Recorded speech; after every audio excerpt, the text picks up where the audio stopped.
All right, good afternoon, members. I call Committee of Supplies Section A to order. We're meeting today to continue the consideration of the budget estimates of the Ministry of Emergency Management and Climate Readiness. I now recognize the Minister to move the vote. Thank you, Chair. Resolved that a sum not exceeding $79,047,000 be granted to His Majesty to defray the expenses of the Ministry of Emergency Management and Climate Readiness Ministry operations to the 31st of March 2025. Thank you, Minister. I think we left off with you, so I'll turn it back over to you. Yes, thank you so much, and my thanks to the member for Caribou Chilcotin for his last question regarding the ministry's role in the context of these investments, but like more broadly as well, given the relationship and the participation of so many other ministries, as I had noted earlier. So the Ministry of Emergency Management and Climate Readiness was created, as the member knows, in December of 2022. And in doing so, prior to the creation of the ministry, largely the functions of the ministry around response to emergency management had been done by an organization known as Emergency Management British Columbia that existed within Public Safety Solicitor General. Now, because emergency management is a shared responsibility across all levels of government, across multiple levels of society, our approach to emergency management is very partnership-based, and it is not a command and control model. And so we work with a lot of partners. And certainly when the Ministry of Emergency Management and Climate Readiness was created, many other ministries already had accountabilities under various aspects of work that we might lump into emergency management today, and they did not lose those accountabilities when our ministry was created. So, for example, I mentioned Ministry of Water, Land, Resource Stewardship, which had recently adopted the River Forecast Center from the Ministry of Forests. The River Forecast Center has a significant staff expertise. They monitor rivers, they monitor water situations. That kind of technical expertise is extremely valuable to us during a drought situation. However, it is also extremely valuable operationally to the Ministry of Water, Lands, Resource Stewardship through their normal accountabilities. And so we did not duplicate those kinds of technical expertise. Rather, we work with water, lands, resource stewardship together during emergency situations. Similarly, the Ministry of Forests still maintain forest roads, and they have that accountability. Despite the fact that we may need to access areas using Forest Service roads, we do not take away that accountability. Rather, we work with them and we coordinate with them. And so the ministry, EMCR, is BC government's lead coordinating ministry on emergency management. So as a partner, we pull together partners. We do play a leadership role, but like I said earlier, this is not a command and control kind of situation. We do not direct ministries and direct partners to do things so much as we bring the right people together. We're having the right conversations. We're interfacing with ministries and other partners on their priorities that they identify, working with partners to identify needs, priorities, and really a big part of our role as a ministry is to make sure that all of these other ministries that have important accountabilities in various areas that might be relevant during an emergency situation around different hazards, that they're actually keeping a focus on emergencies. I mean, if you look at the different ministries, they all have enormous operational responsibilities. And operational responsibilities, well, if you only focus on your operational responsibilities, you might not, you might lose sight to the need to prepare for, mitigate disasters that are unexpected before they happen. And so we kind of play that role, that we're identifying these hazards, these risks, and we're working with partner ministries to make sure that they're keeping an eye on those as well. We certainly track kind of the work of government, where we're and our investments across the overall emergency management landscape, so that we can identify gaps and work towards filling them. It's likely easier to kind of think about our role across the emergency management spectrum. So as you know, there's 4 phases. There's preparation, mitigation, response, and recovery. I would say that our operational role around response is the most robust and developed because it was because EMBC had done that before. And so during an actual emergency response, we play that very strong coordinating role. We provide task numbers to communities. We administer funding for emergency support services and that kind of response activity. Under the recovery phase, we provide support to communities. We develop kind of the recovery strategies for on behalf of government and work with communities on their recovery. We administer the disaster financial assistance program. And then on preparation and mitigation, I would say that we're really working to ramp up the involvement and the work that we do as government. So that's part of our role too. So suffice to say, it's still a developing ministry, really. We've been around for less than a year and a half, and we're rapidly working with different ministry partners to identify all these different gaps and figure out how, as a government, we fill them. And so that's why there's so many ministries involved with that response to the member. Member. Thank you, Chair. Thanks, Minister, for that very fulsome response. I've got a quick question. We touched earlier on cooling centers, so I'm hoping cooling and warming centers. I'm hoping that information is still very easily accessible. I've got just 2 or 3 questions that I'll ask all at the same time, and then the member from Kelowna West has a couple of questions about ESS. Could the minister, again, through the chair, of course, confirm how many cooling and warming centers we opened, how many people they may have served, and also at what cost we would have seen attached to that function?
Minister?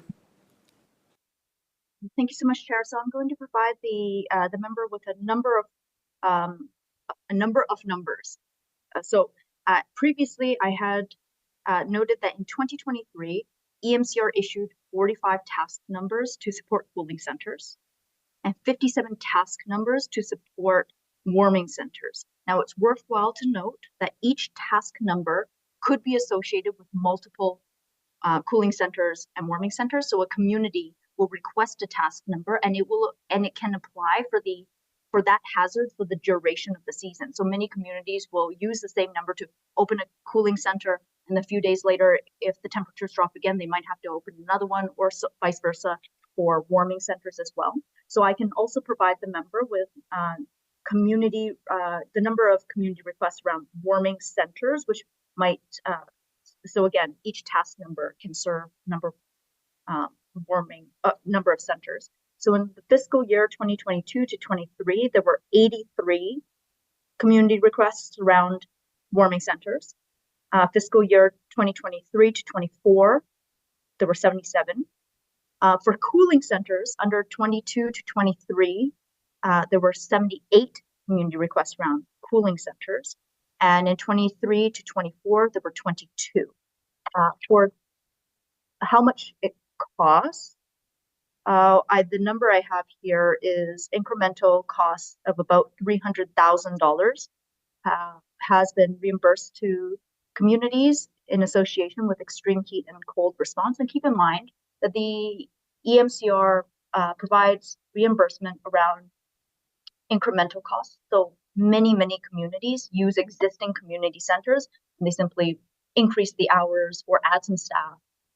Maybe they're adding some cold drinks or hot drinks, depending on the temperature outside. Security costs, they might have some transportation costs related to that as well. Also worth noting that these costs are not the aggregate sum of costs that the province has put towards extreme heat and extreme cold response, because BC Housing also runs their extreme weather map response. Ministry of Health is responsible around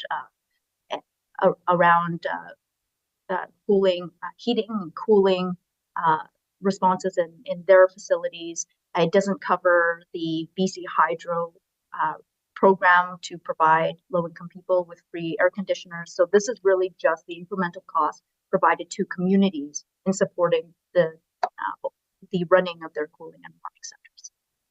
Oh, and the member asked about how many people that these centers have served. We do not have an aggregate number on that because they are operated by the local governments, and we don't collect that information from them. Member for Kelowna West. Thanks very much, Chair. And to the Minister, I know the member from Caribou Chilcotin mentioned that I wanted to ask some questions about ESS. I want to, and I know that the Minister and I have spoken about this particular matter on many occasions, but I want to be very succinct and understand where the responsibility of the ESS in terms of the operation, where does that lie in terms of the accountability and responsibility to deliver those services? How is that going to unfold in 2024 and the years beyond at this point?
Minister.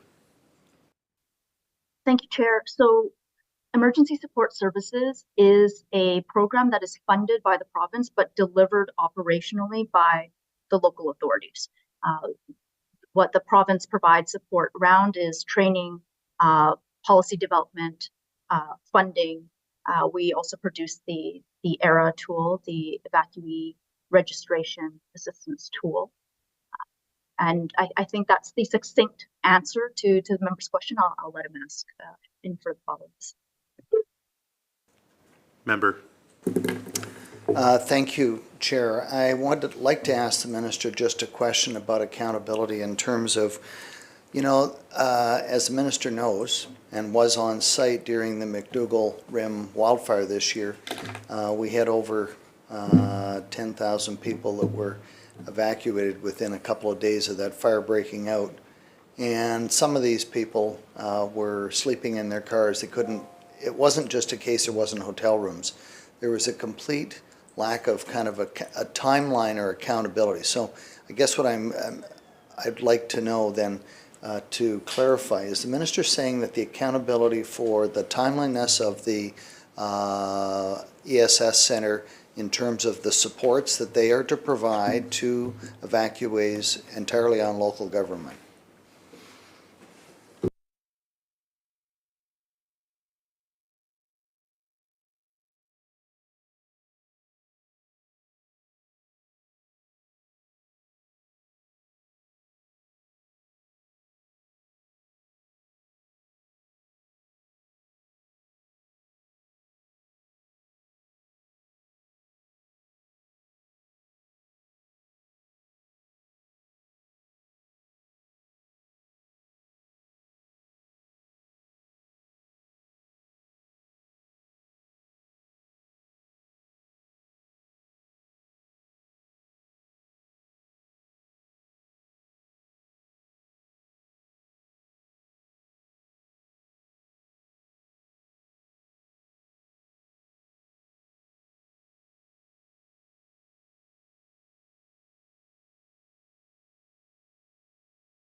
Minister. Thank you, Chair. So Emergency Support Services as a program is activated literally hundreds of times every year across the province for incidents as small as a single family building fire all the way up to mass evacuations. And in the vast majority of activations, the local authority, which would be the First Nation, the municipality, or the regional district, the vast majority of those activations, they are able to deliver emergency support services in a timely and effective way. The program is designed and is intended to provide same-day support to people. When you are evacuated, it's supposed to step in immediately. And that's important because even people who may have insurance coverage, for instance, might not know what their insurance coverage is, or they might not know that they have coverage. They don't know where to go. It's such a tense and high emotional, high anxiety time that it's important for people to not have to wait multiple days to get it. So Emergency Support Services is designed to provide that immediate support. However, it is the case, and we saw that in 2023, when a large-scale evacuation can have so many evacuees that it actually overwhelms the ability of local authorities to process those evacuees in a timely way. And that is why the province did step in to provide supports that wouldn't normally be provided in the vast majority of activations of ESS. So that's why we spun up the Service BC Center, put 81 dedicated callers in there to help clear the queue. We changed the way that accommodations are approved for people to authorize the Central Okanagan Regional District to fast track people right into accommodations, get them out of those cars, get them out of that waiting situation. We we set up virtual reception centers in over a dozen other communities. So other communities' emergency support services teams actually stepped up to help serve people in the Central Okanagan regional districts area, but virtually. So there are ways that the province can, and based on the experience of 2023, should be prepared to support communities in cases of mass evacuation. But yes, the need, and for the vast majority of ESS activations, the local authorities are able to handle the delivery of emergency support services with very little, if any, intervention. Member. Thank you, Chair, and thank you, Minister, for that answer. So to sum that up, you say that the idea of ESS is same-day support in most instances, and as you mentioned, you also stepped in and provided additional resources. Now, I don't know how many it is, but in the 15 or so years that I've been an MLA in this area, we've been confronted by more than a dozen wildfires, evacuations of over 5,000 people. And in this particular case, it was a large number. Probably, I think the number that your ministry uses is about a third of the people that are evacuated reach out for services. So let's say 3,000. But in a lot of these cases, there seemed to be a resistance at the local level to making any changes. And it wasn't that they were being asked. The resources just didn't seem to happen for not a day or two, but it took a week or more. And I guess really at the end of the day, when it comes to the evacuees that are the ones that are impacted, the 80-plus seniors that are sleeping in their cars for 3 or 4 days without any supports at all, who is accountable to them? Is it meant to be the regional district in the case of the Central Okanagan as the local government? Because frankly, a lot of these people, forget about the losses they've incurred, they suffered personally, and they shouldn't have to do that. And what I'm really where I'm trying to get to on this, Chair, is to improve the system so that there is not a repeat. And I know that there's things that you've made changes to, Minister, but I think that the situation is that there is no excuse for evacuees to have to sleep in their cars for days and days, especially seniors, not knowing where to go and being able to process that. And it seemed like that there was a fixation on the process. We know what we're doing, and we just need to change that mindset so that, we need to be able to be more dynamic. And so I guess really what it is for the evacuees, who is it that ultimately is responsible for this program and making certain that they're attended to in a timely manner?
Minister.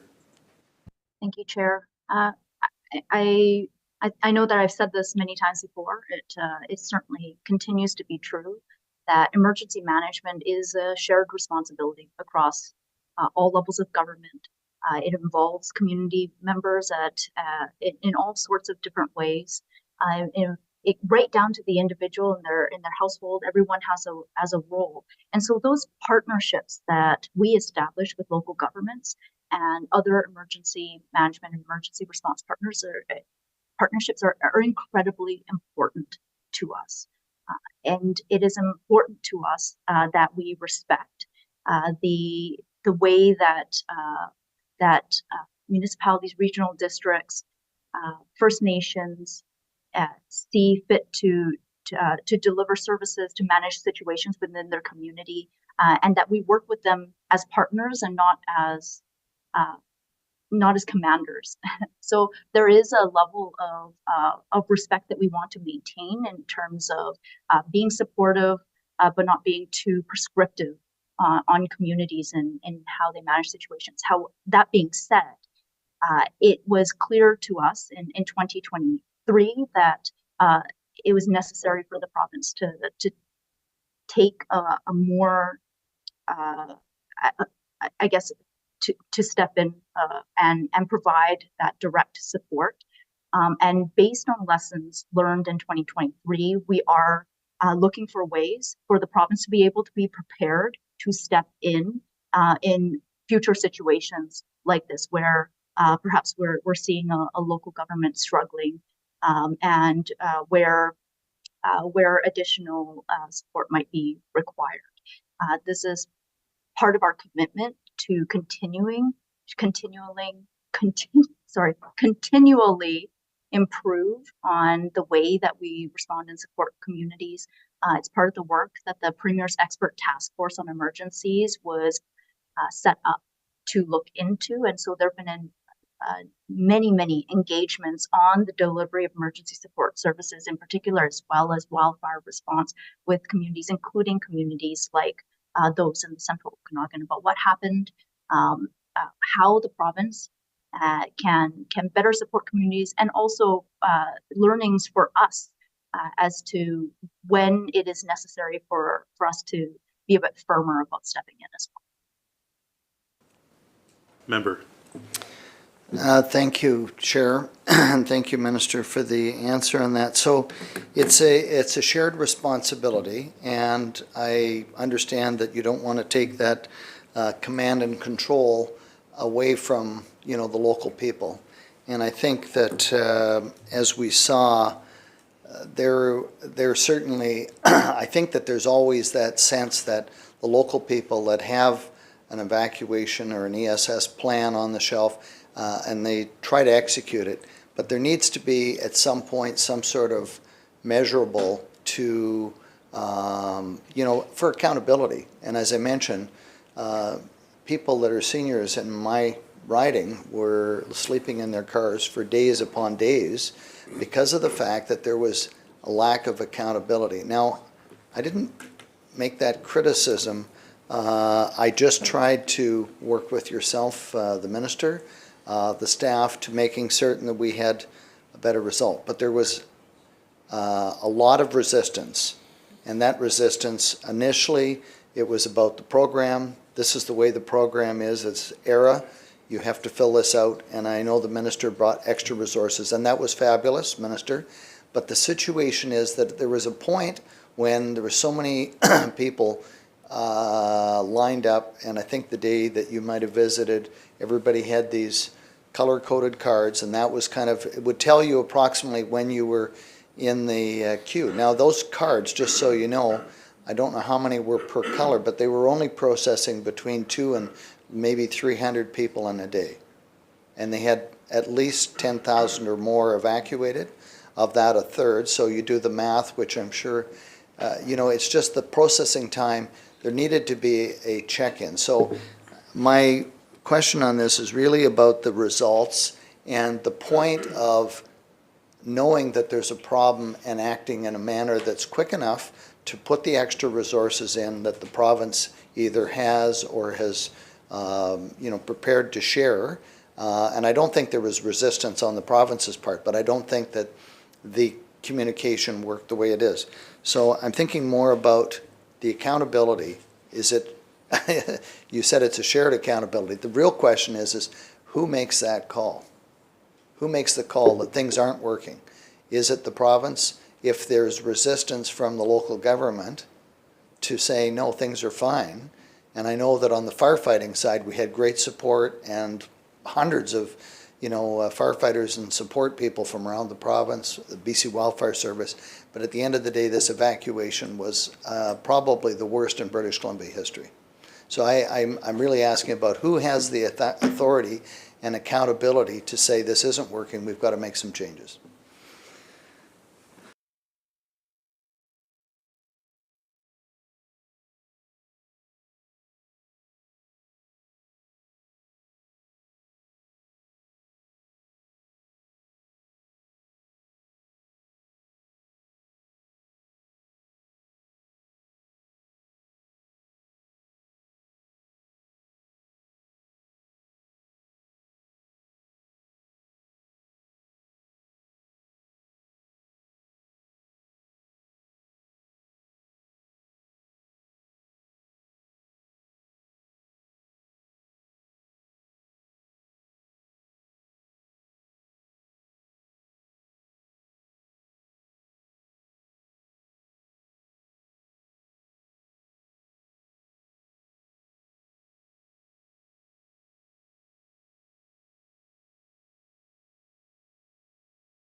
Minister.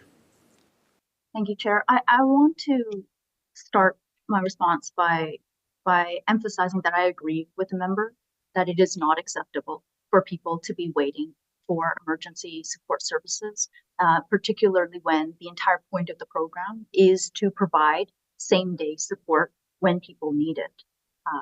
Waiting overnight for one night, let alone 2, 3, or being told that they are going to be waiting for multiple days for that support. It isn't in the spirit of the program and not the kind of delivery that we typically see from communities for this program.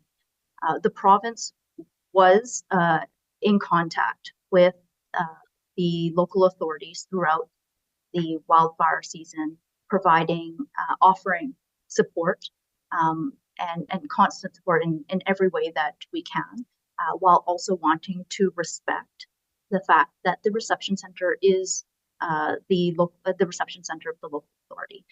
That being said, after a few days passed and the situation was not resolving, that is when we did make the decision to step in with the additional supports that I described. Service BC, the virtual centers, deploying experienced volunteers from other communities, and sending emergency support service specialists from the ministry, providing on-site training. So we did end up stepping in there. I believe that everybody involved in that emergency support service delivery operation has taken stock of what happened in 2023. Certainly we have at the province with the launch of the Premier's Expert Task Force on Emergencies, and I know that local authorities have been taking stock of lessons learned from that time as well. And our focus now is to ensure that we don't run into the same situation again. We've seen this happen. We saw what it took for the province to be able to step in and help the situation. And we want to be prepared to be able to do that again, instead of responding to what ultimately ended up being a very unacceptable situation of people waiting multiple days. But I also know that it is not possible for everyone, every emergency management partner to anticipate all of the situations that will come at them in an emergency situation. If we could operationalize every response to every situation that would come at us, we wouldn't call them emergencies. So the goal here is to be as prepared as possible, to make sure that we're learning lessons from the past, and to make sure that we are ready for whatever might come this season as best as we can be. But certainly, I also anticipate that we will learn more lessons from the 2024 wildfire season and 2024 drought that we will have to adapt to, and then work to operationalize for the future. Member. Thank you, Chair. Thank you, but I guess the answer, what I'm struggling with, Chair, is that there was initially it was only a few hundred people on the Tuesday night, and then Tuesday was when the fire started. By the next day, it was up to a couple hundred, and then it became thousands of people. The space that I know the minister visited had a total of about 12 workstations, maybe 14, but it was limited with computers because of the need for that. And I guess the question is that the space for housing the evacuees was not what it had been in previous evacuations, which were smaller with thousands of people. The ice arena, there was 2 of them that were unused, and we used 2 portables as council chambers, where for over a week we were processing people. I guess what it really comes down to is knowing that we have a problem takes some sort of level of authority, and it's either a mutual or joint decision, and there's some sort of threshold, but there has to be something better than just what happened in August of this year. So my question is the authority to act and do what they did do eventually had to be taken sooner by the residents. I mean, they moved into the school gymnasium, and I know that there was a resistance from the school district because they were doing HVAC renovations. However, this is an emergency, and it did end up moving into the gymnasium at Mount Bushry Secondary School. So my question is what does it take for the shared decision-making to make this decision in a timely manner? What is it going to take when the next evacuation happens with thousands of people, and that the decision to use such a small and inadequate space is overturned to look at a more appropriate space? It took over a week, more like a week and a half, to activate the Mount Bushry Senior Secondary School gymnasium, get the computers that were needed to do ERA. All of the people that you mentioned that were brought in, the Service BC, Service Canada, all of those people were all great. But that was, that didn't improve the actual outcome. It got them to a stage, and then they still had to wait. And there was none of this kind of chit system like we'd used in the past. And so I guess what I'm really wondering is that British Columbians that are evacuees need to know, what is it going to take, what is expected by the minister?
Minister? Thank you. So we do rely on local governments to identify the locations where they want to set up their emergency reception centers, and we provide funding for that. So that funding is available to communities. If a community wants to set up if a community sets up a reception center, we cover the incremental cost of that. If the community wants to move the reception center, if they require more equipment for the reception center, funding is also readily available for that from the province. But we do rely on the local government to identify where they want to set up. They know their community best. They understand what spaces are available. We provide support to them by providing funding. We can deploy emergency support services specialists to provide training and expertise if required. That being said, we also recognize that the province has a role in being able to step in when the situation isn't going as well as it should. And that's what we did in 2023. Through the work of the Premier's Expert Task Force, we are working on their recommendations to ensure that we are ready to step in even more quickly if a situation like this happens in the future. And as well, Budget 2024 is, and I'm reading from the budget document now, Budget 2024 will broaden support for evacuees by funding specially trained Service BC call center agents who provide virtual navigation for accessing information and emergency supports. Other new Service BC staff can also be directly deployed to impacted communities to facilitate critical emergency services such as emergency funding distribution and on-site replacement for official documents. So certainly I cannot control the decisions of other levels of government. I am, however, accountable and responsible for the decisions and the preparedness levels of our provincial government. And so at the provincial level, we are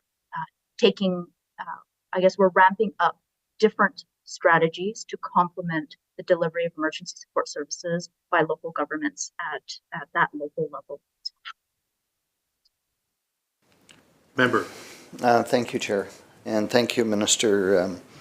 As I said previously, the Minister and I had many conversations about kind of this situation as it was unfolding. And it was, I'm sure, difficult for her and her staff to try to work. Local government seemed to be maybe resistant. I don't know. Maybe it wasn't local government. Minister, there was a point when as a matter of fact, it was just after yourself and the Premier and Minister Forrest had left the site where we had meetings. And the situation was that I was advised that I was, I guess, seen as a threat. And the same with some of the local city councillors and even the mayor were feeling, well, not feeling, they were told.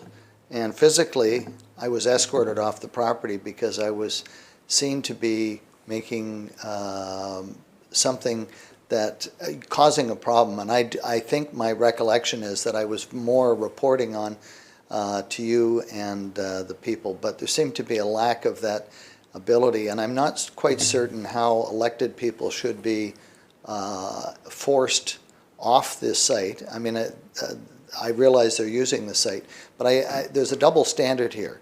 The MLA in Vernon-Monashee was also at an evacuation center and had no problem with that. But yet at this particular evacuation center, the same fire, myself and councillors from the city of West Kelowna were escorted off the property. And I don't understand that, and I can't understand how it is that we're not seen as a resource. So if we could get some clarity as to how that should work and how we can provide constructive, solution-based advice to either the evacuation center or the EOC or the ministry.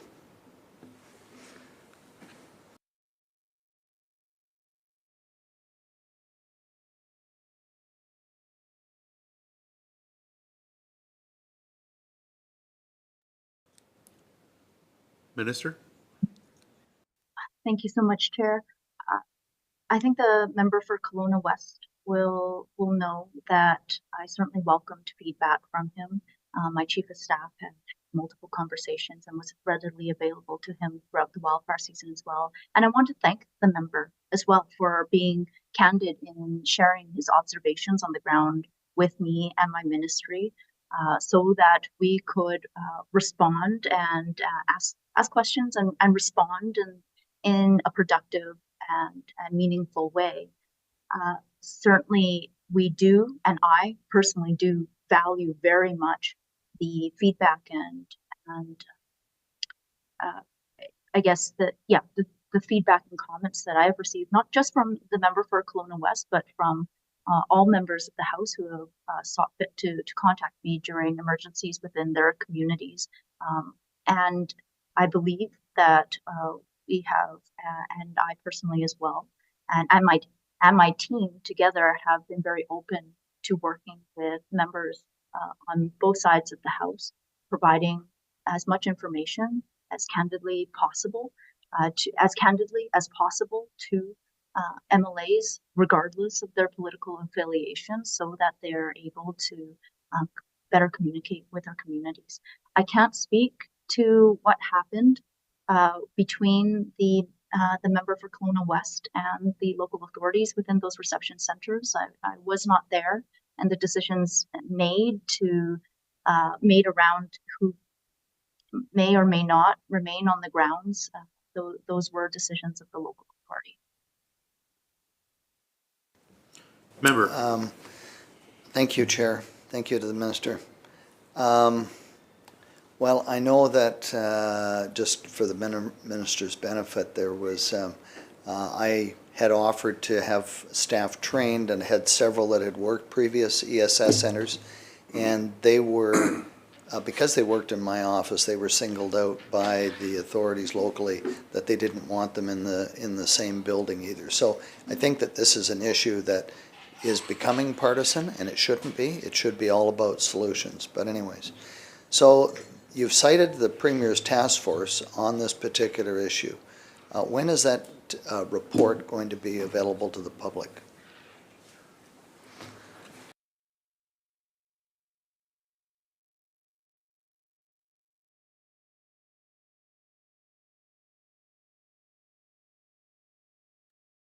Minister.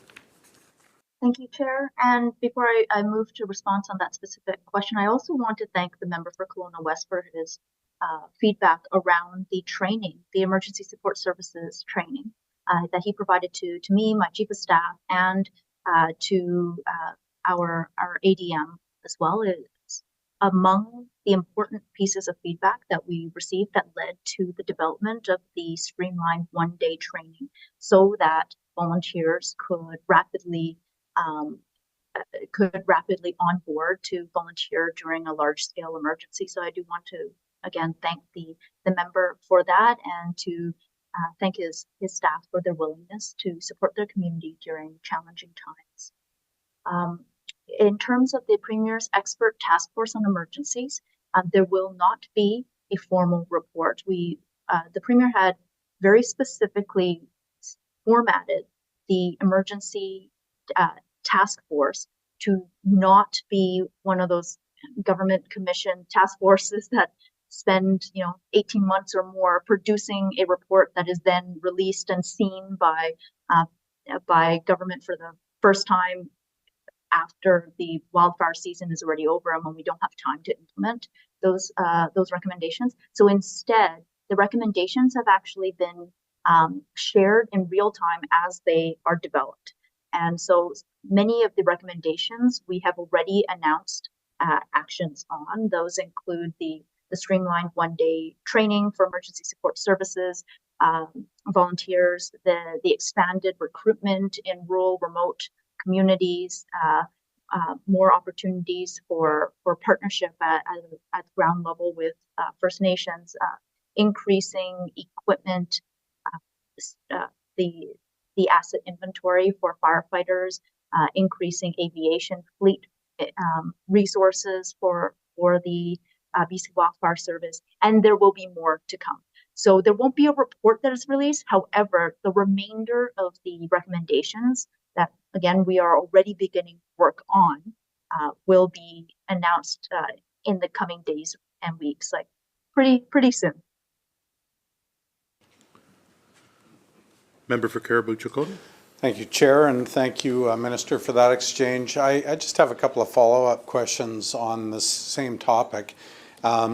We spoke a couple of weeks ago at length about the situation that developed with search and rescue teams throughout the province, and I've just noted that ultimately, and I think what the member from Kelowna West is trying to understand, and I think we shared during Bill 31 debate many times the word hierarchy. I think he's just trying to understand clearly, you know, where the responsibility or where the buck stops, and it sounds like potentially that's right here with this ministry. Now, noting that you fund ESS, or sorry, Chair, the minister funds ESS through this ministry, is there a potential for a similar situation to develop that we saw with BC SARA? Could it develop in this situation with emergency services?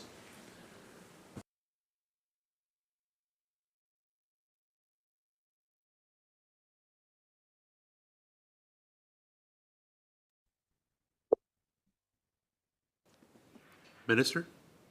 Chair, I was hoping if the member might be able to rephrase his question. I'm not sure I fully understand. Member.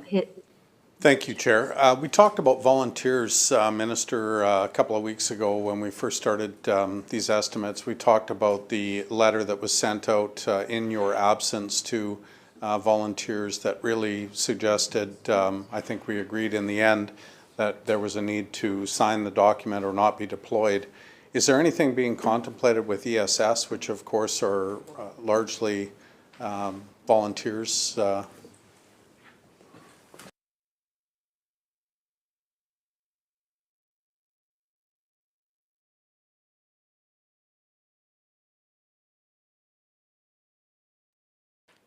Minister. Thank you so much, Chair. So no, because emergency support services volunteers are volunteers of the local authority. So they are municipal or regional district or First Nations volunteers, whereas ground search and rescue volunteers are independent or organize themselves as independent organizations, and by offering the opportunity to sign up as a provincial service provider, or is it public safety provider, it allowed for the civil liabilities protection for the organization that is afforded to them under the EDMA to apply to them, whereas no such opportunity exists for emergency support services volunteers, specifically as they actually belong to the local authorities. Member. Thank you, Chair. I want to move along now to a couple of questions about specific situations that are developing or have been developing over the last couple of years that I think, Chair, the Minister would be quite involved in. The first is obviously my own community. We have talked at length about Terror Ridge, of course, and I want to just get a better understanding of what developments the Minister may be aware of there. I will say this, that the residents and the Minister and I have talked about this, Chair, on a number of occasions. The 4 residents that have been most affected by the ancient landslide that is in the Dog Creek area, I believe they now have all found accommodation, and I'm grateful for the support that they did receive around Christmas time and certainly at the latter part of last year when their 4 homes were condemned. Now, there's 80 units in this facility, and the latest breaking news on this, the Minister may not know this, but insurance has been an incredible challenge for the entire complex. And what has now been temporary insurance solutions has now quadrupled in cost. And so now we're looking at the neighborhood of around $425,000 for a year of insurance on this complex. So it is incredibly frustrating, I think, for the residents that are living in this facility. They're living in a situation where they find themselves under basically an evacuation notice. An alert, I suppose, would be more appropriate. But it's playing havoc, on many fronts for the entire community. And so I guess what I want to try to understand, the minister has said today a number of times, Chair, that there is all kinds of cross-pollination between this ministry and others. And so I guess what I'm looking for is a little bit of an update with respect to Tara Ridge. What's happening? I know that Modi has been involved at the top of the hill where they've been drilling test wells and all kinds of things, trying to monitor water and all of those things.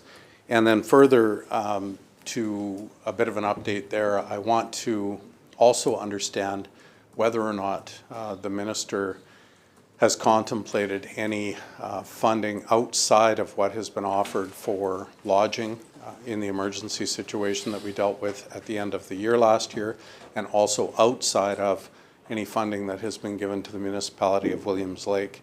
What I'm more focused on is, has there been anything contemplated for the owners that of the 4 units that have been evacuated from their homes?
Minister.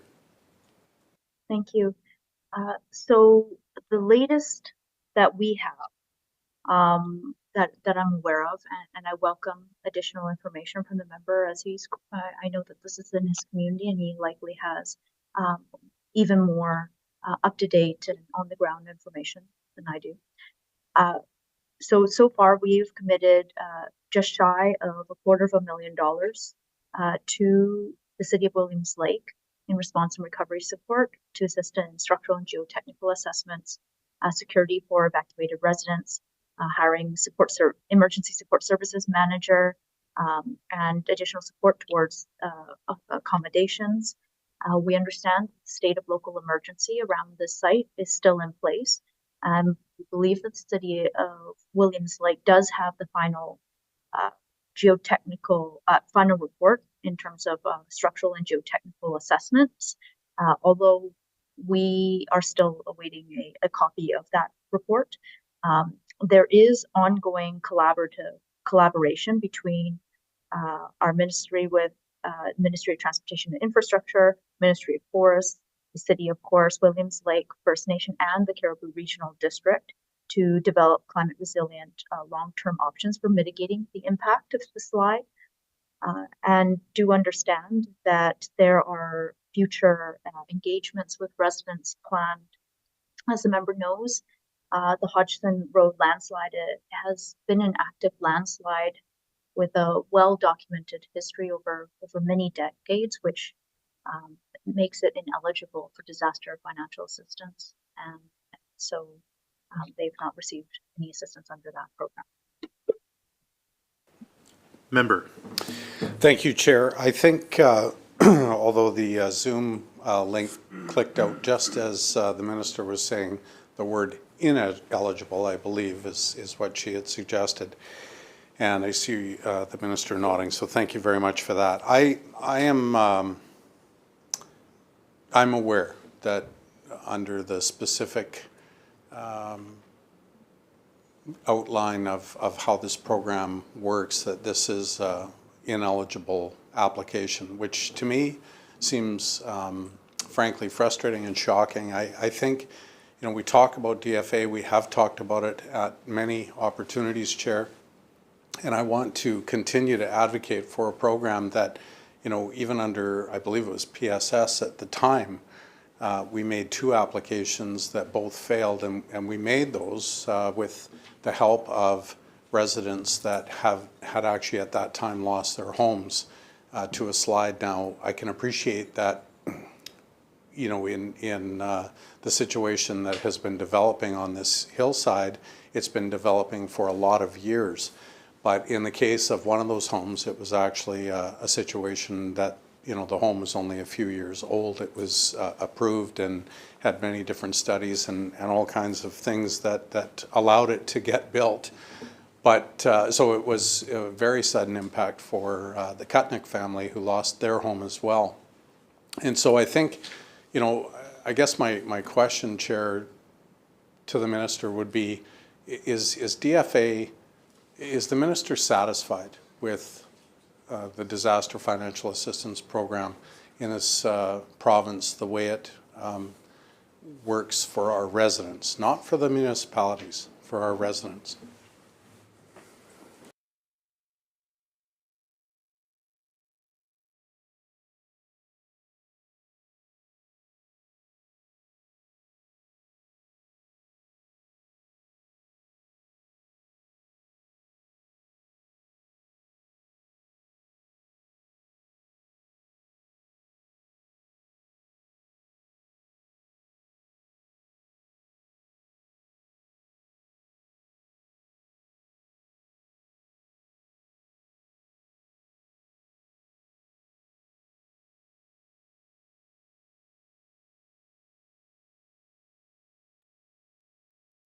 Minister.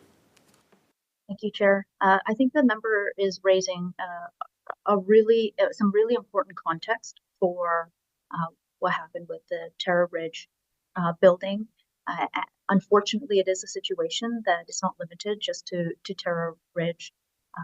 When it comes to mitigating the impacts of disasters across the province, one of the very important pieces of work that all levels of government have to do is to understand the risks of various hazards within their communities and to discourage building in high-risk areas. This applies also to, for instance, floodplains as well. It's a very significant challenge for sure. In some communities, I mean, although Terra Ridge, the Hodgson Road landslide, it has been known about for many decades. but there are also some other areas where landslide risks are more recent, and buildings that have been built on those high risk areas were actually permitted decades before the risks were known. If there are communities that are permitting or agencies that are providing permits in high risk areas, it's certainly very concerning and something that needs to be discouraged. I will say that the Disaster Financial Assistance Program, it is a dated piece of regulation, which is why the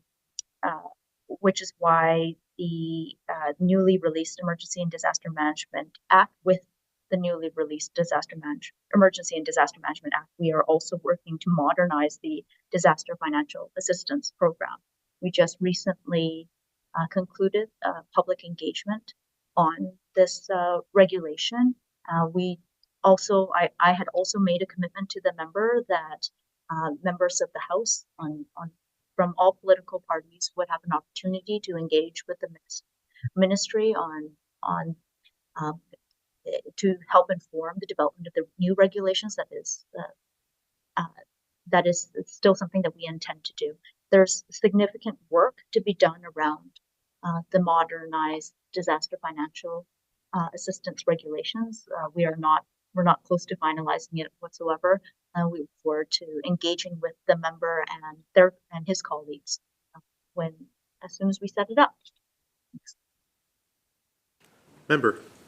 Thank you, Chair. Thank you, Minister. I'll maybe try that a different way. I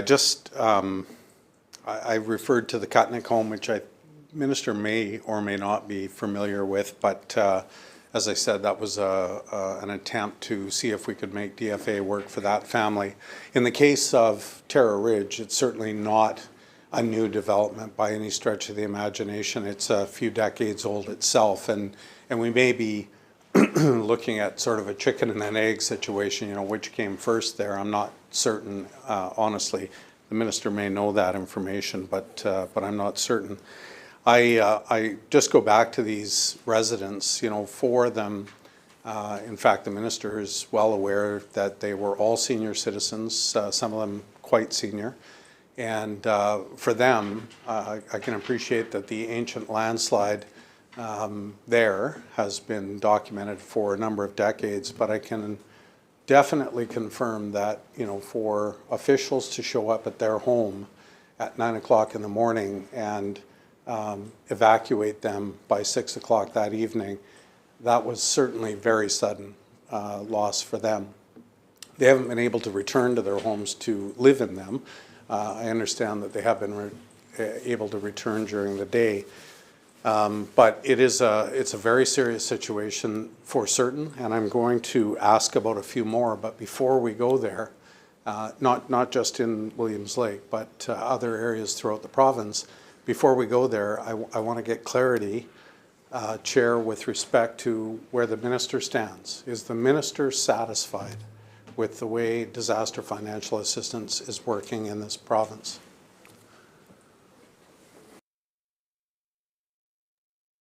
Minister.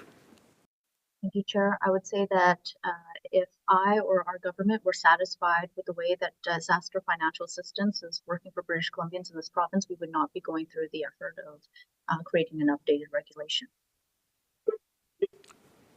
Member.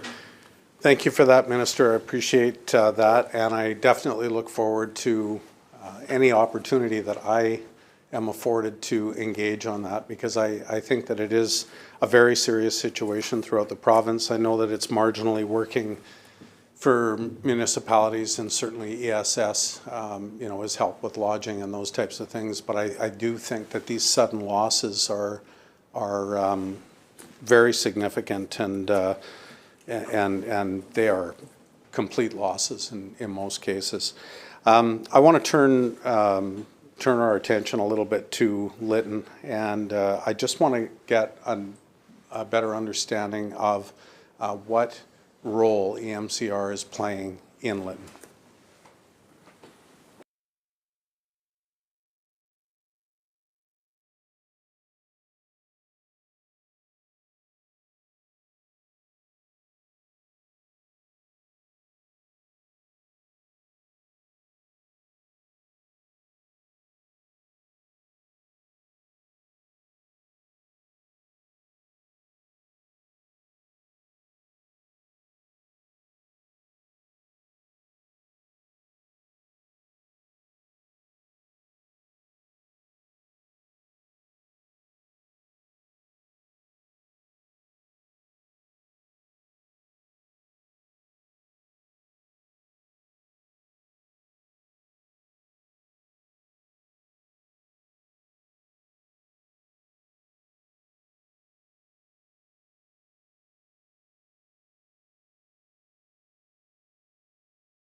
Minister. My apologies, would it be possible to request a brief recess, maybe 15 minutes? Sorry, Minister, how long? 15? 15? Okay, we'll recess for 15 minutes.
All right, calling Committee of Supply to order again and recognizing the minister. Thank you, Chair, and thank you to the member for the question.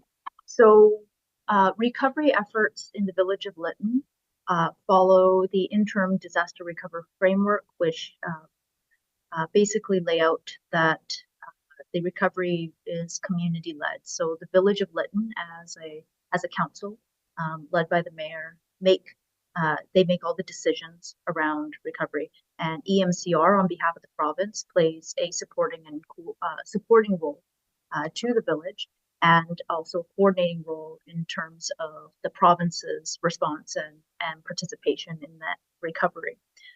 So EMCR for the first several years has been effectively a point of contact for the Village of Lytton into the province, and then we provide that support. We provide guidance, advice, coordinate with other ministries, secure funding for the Village of Lytton.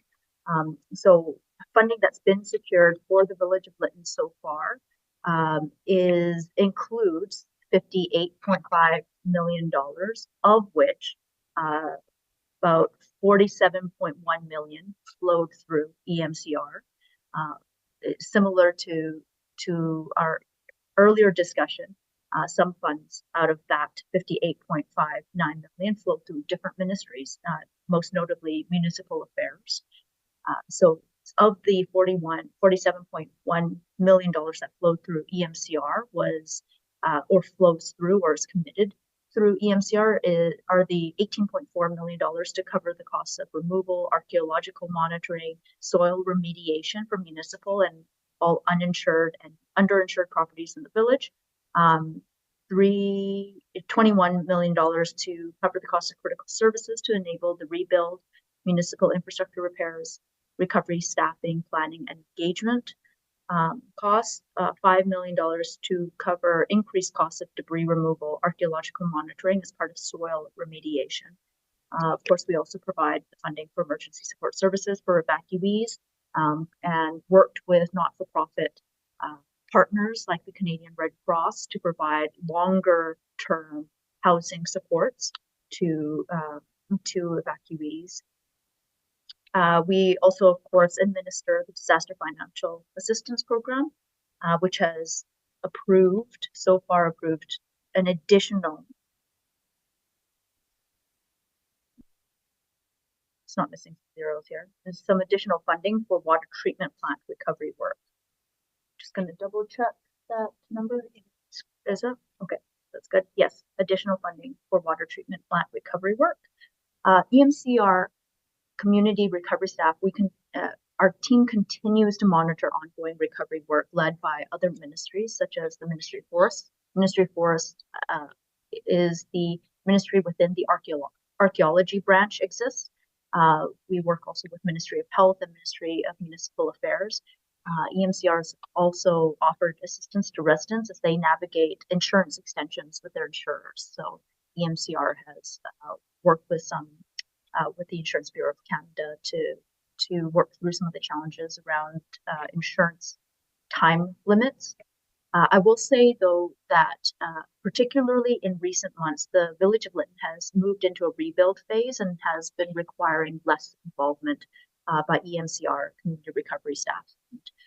Ministry of Forest has actually been taking a leading role in the oversight of the archaeology management requirements in the community. So as the Village of Lytton is has been building up their capacity and ability to operationalize their recovery activities, EMCR has been able to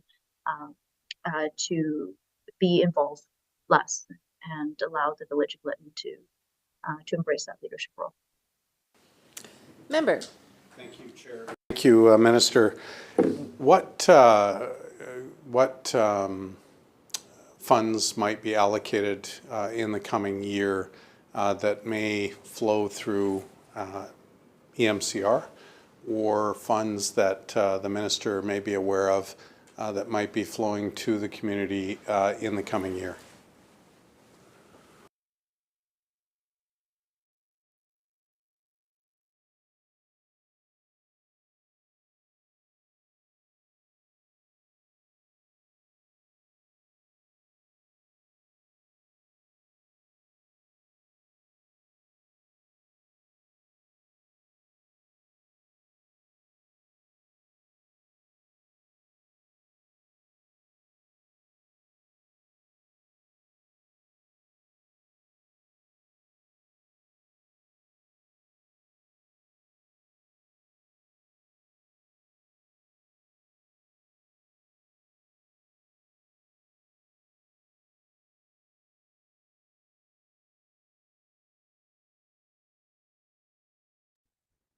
Minister.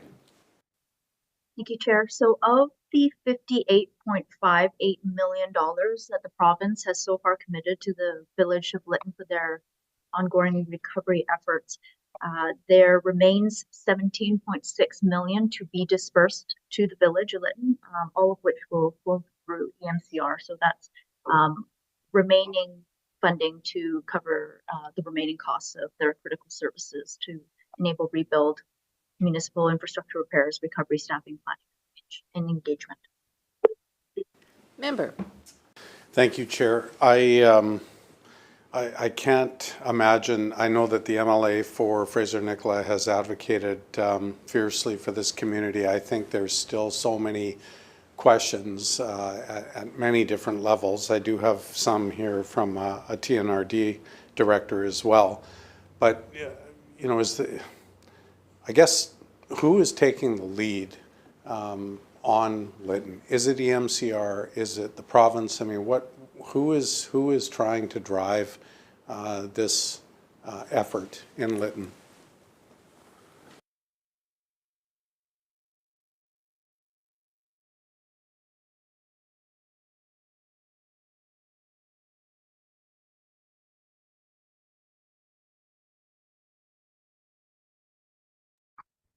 Minister. So the recovery of the Village of Lytton, it is community-led. So the decision-making and the primary leadership that and drivers are the Village of Lytton Mayor and Council. That being said, in the beginning, because of the amount of devastation that the community had faced, they faced significant capacity challenges, really figuring out how to get started. And so in those early months and years, the EMCR was there in a significant way to help provide advice and guidance. However, the decision making rests with the village. Member. Thank you, Chair. And I guess maybe the final question with respect to the actual village itself, is the minister satisfied then to kind of move on and just allow the community to operate it as it has been for the last little while? Are you satisfied, sorry, is the minister satisfied, Chair, with the efforts that the province has put forth with respect to the redevelopment of the community?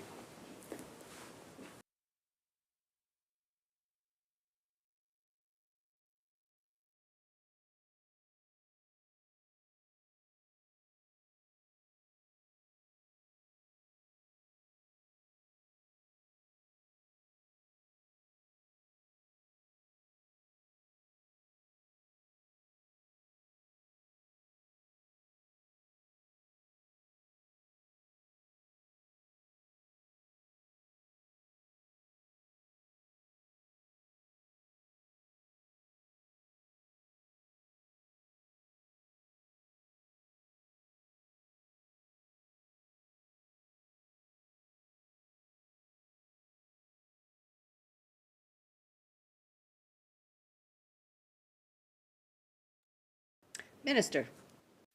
I would say that the experience of working with the Village of Lytton and the experience that the province has had working with the Village of Lytton to rebuild the Village of Lytton after such a devastating impacts of the 2020 wildfire, we certainly have a lot of lessons to be learned that we're looking to incorporate into future recovery recovery approaches. So lots of lessons learned. That being said, in the last half year or so, since the Village of Lytton hired their two latest community recovery managers, we have seen a drastic shift in their ability to lead the recovery work, a significant increase in capacity, expertise, and experience. And so they are we believe that they are in a good place now to see progress, and that is translating into real progress. There are building permits being issued. There is an RCMP detachment operating in the community. There's a social bank operating in the community. They've got their main power back on. We see, water running. So there is substantial progress in the last half year or so since the hiring of their latest two recovery managers. Member. Thank you, Chair. I'm glad to hear that update that we've seen the RCMP and a number of other things built. Perhaps the Minister could tell me how many houses have been rebuilt in Lytton.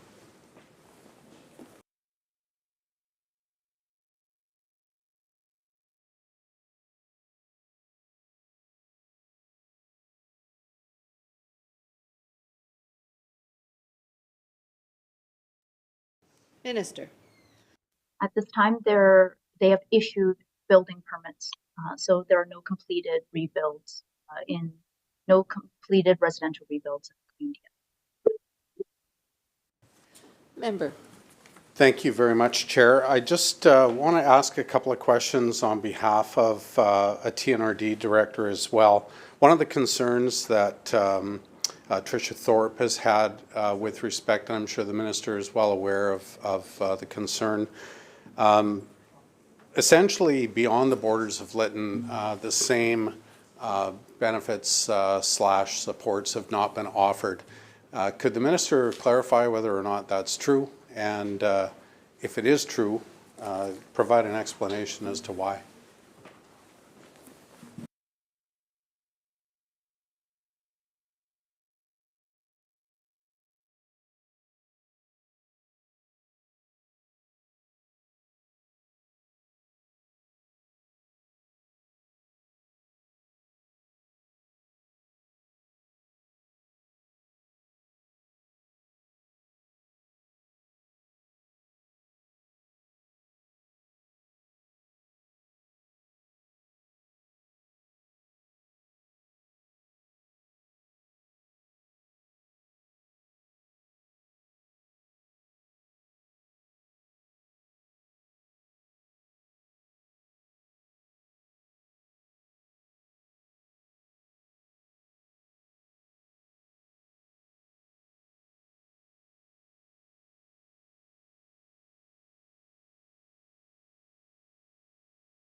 Minister.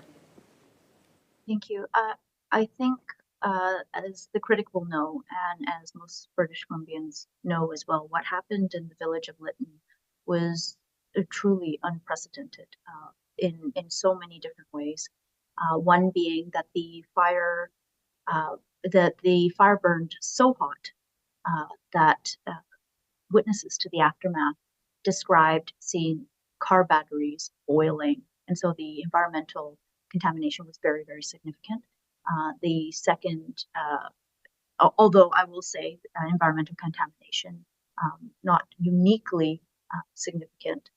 However, that in addition to the fact that the village of Lytton was built on a known archaeology site, so meaning that it required significant attention to ensure recovery activities were compliant with the Heritage Conservation Act and respectful of the significant archaeological values underlying the village that do not exist outside of the boundaries of the village of Lytton. And the third layer complicating the recovery efforts for the village of Lytton was the fact that the village lost nearly all government infrastructure, including all village records, making the early stages of recovery very, very challenging and improbable without provincial support and intervention. So those three aspects of what happened in the village of Lytton made it uniquely challenging from a community recovery perspective. and are among the reasons why the province sought to provide, I guess, extra support, special support to the village of Lytton that was not otherwise provided outside of the community. So the most significant piece in terms of, I mean, that's from the community level in terms of the local government. For residents, residential recovery within the village of Lytton site held significantly greater obligations under the Heritage Conservation Act because of the fact that it's an archaeology site. And so that is a condition that is very, very, that is specific to the village of Lytton as opposed to the broader, or those are the conditions that are specific to the village of Lytton as opposed to the broader TMRD. That being said, there was supports that were provided to properties outside of the village of Lytton. For instance, each eligible property received $30,000 to support debris cleanup. And the province also provided, if I remember correctly, and I'm trying to look at my notes here, we provided some support to the village. Pardon me, I just want to double check this, make sure I'm giving the most accurate information.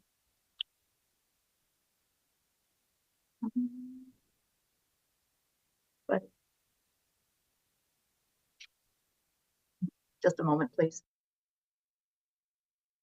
Member. Chair, just to refresh the minister's memory here, I was asking about those support levels that, not about the village of Lytton itself, but those properties that are outside and in the TNRD area. And I heard the minister refer to $30,000 that was potentially given to some of those residents. I guess I'm really trying to seek clarity as to is that actually the case, and how many residents have actually received that support that are outside the community. I appreciate the complexity of what's happening in the community, although if I recollect, there's been about $60 million spent in that community, and certainly that could build some houses, no question about it. But when we come back to what's happening outside of the boundaries and in the TNRD, that's what I'm trying to understand better.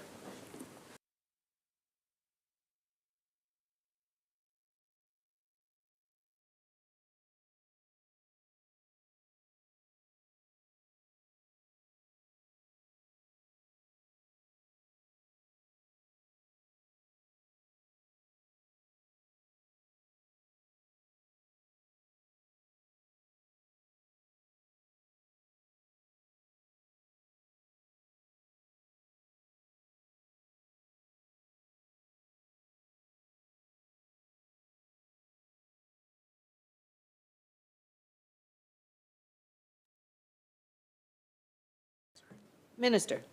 Thank you, Chair. So the purpose of me explaining the unique circumstances of the village of Lytton was to attempt to respond to the member's question as to why the support levels appear to be different within the village boundaries and outside the village boundaries.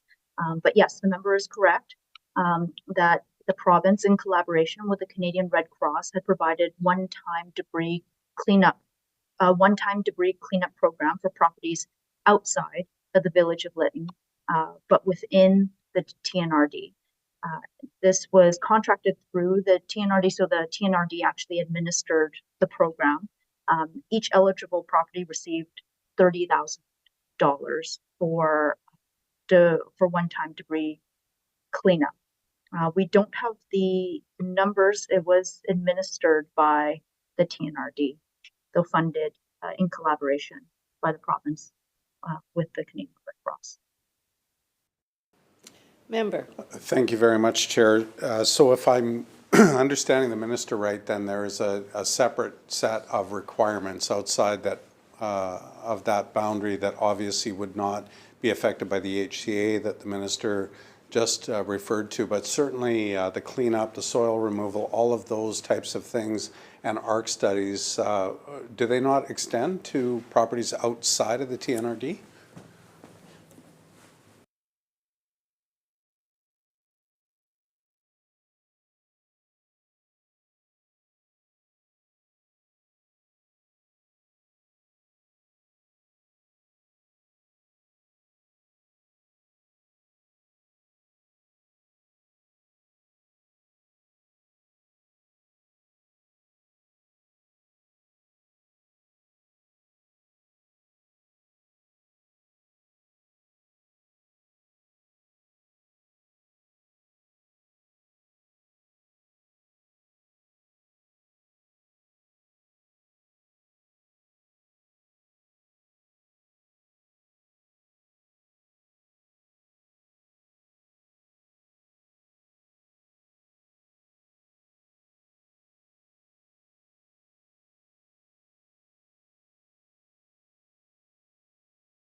Minister.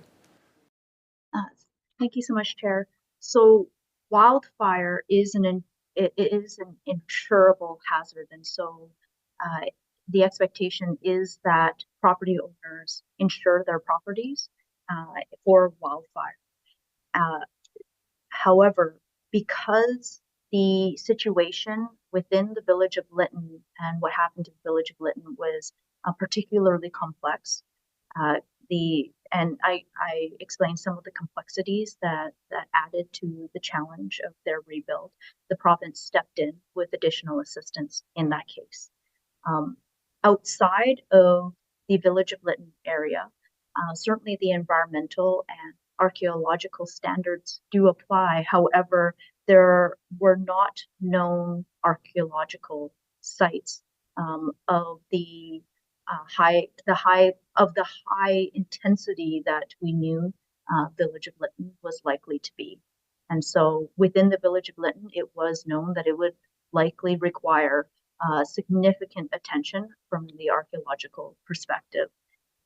So the additional funding that was provided, the funding that was provided to properties outside of the village of Lytton, the $30,000 is meant to be additional support or support in addition to the insurance that property owners are also expected to have. Member.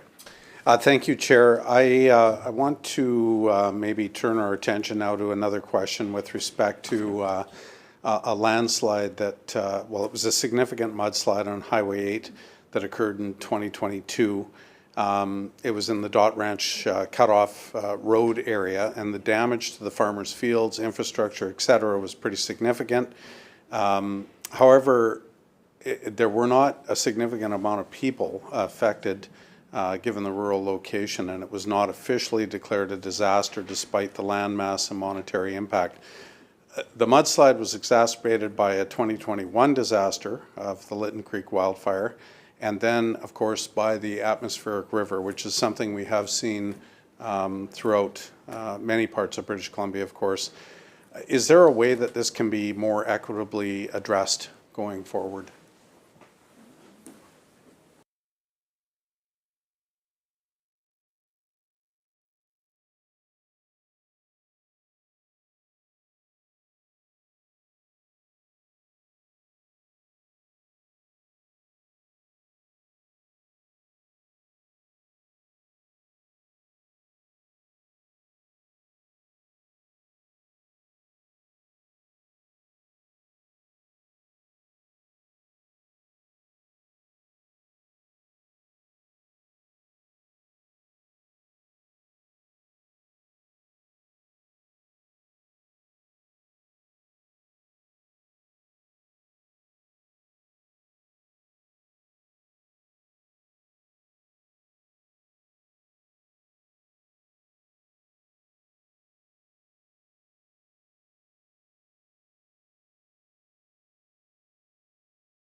Minister. Thank you for the question. I remember those properties along Highway 8 well. As the member noted, they had been impacted, the cumulative impact on their properties over multiple different events did not qualify for disaster financial assistance. And this was actually, I think it was in the summer of 2023 or the spring of 2023, I'd actually gone out to visit with those ranchers and those property owners on their land, and I saw the impact to their land. When we had calculated the potential eligibility that the potential amount of money that they might have been eligible for under disaster financial assistance if they had been eligible under that program, it turned out that the amount of support that they would have been able to receive was very, very minimal. It would not have supported them. And so we actually ended up working with the Ministry of Agriculture to find other pathways for support for those property owners, and the province was able to secure funding for those ranchers through the Ministry of Agriculture. I will say that when we're looking at eligibility for disaster financial assistance, there's a number of checkpoints that have to be considered. There's the eligibility of the property owner if an event is declared a disaster financial assistance eligible event, and then there are triggers for when disaster financial assistance there are triggers for when an event is eligible to be declared a disaster financial assistance eligible event. And one of the shortcomings of the existing disaster financial assistance regulation is that it doesn't take into account the cumulative impacts that the land base can experience, properties can experience as a result of multiple events over time. And so this is actually one of the factors that is being contemplated and explored as part of our work to update the disaster financial assistance regulation. Member. Thank you. Just a quick question. Could the minister confirm how many dollars were issued in this specific case?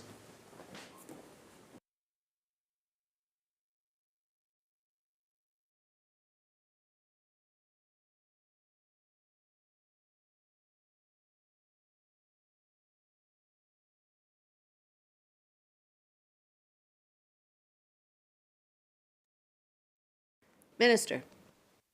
We're happy to take that question on notice as the funding was administered through the Ministry of Agriculture, although I will note that the Ministry of Agriculture is also having their estimates coming up shortly after us, and the member might actually get a quicker response directly from them. But if not, we're happy to take it back and make sure that the member receives a response one way or another. Member. That'd be great, Chair. If I could get that from the minister, that would be fantastic. I just have a few more moments left here and want to turn our focus to merit.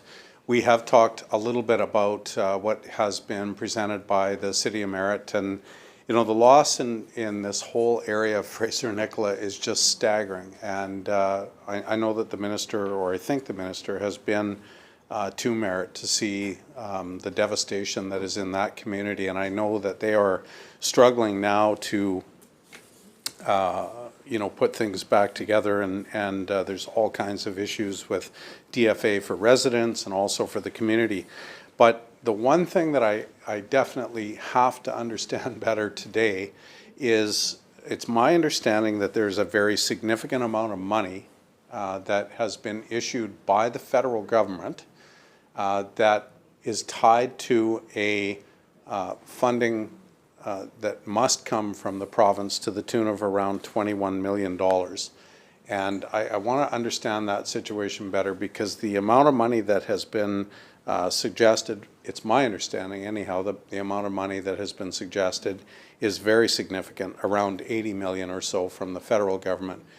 Can the minister, I see the minister shaking her head, so can the minister please clear this up for me?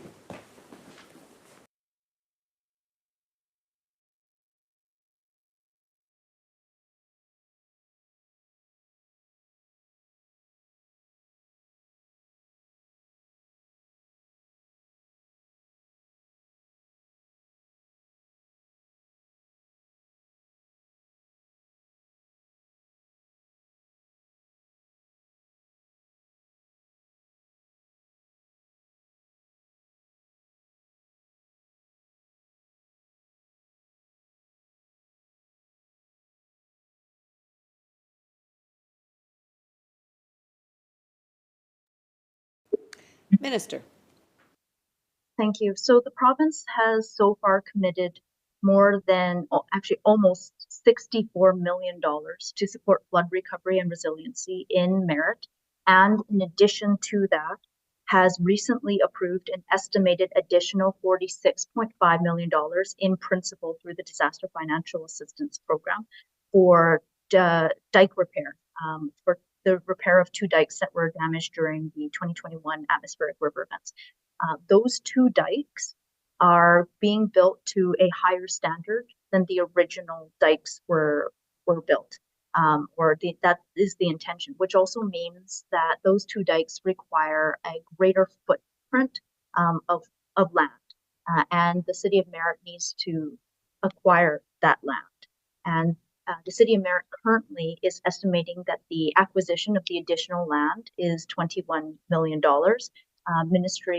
My ministry, along with the Ministry of Water, Lands, Resource Stewardship, and province generally, continue to work with the city of Merritt to achieve a path forward on the acquisition of that land.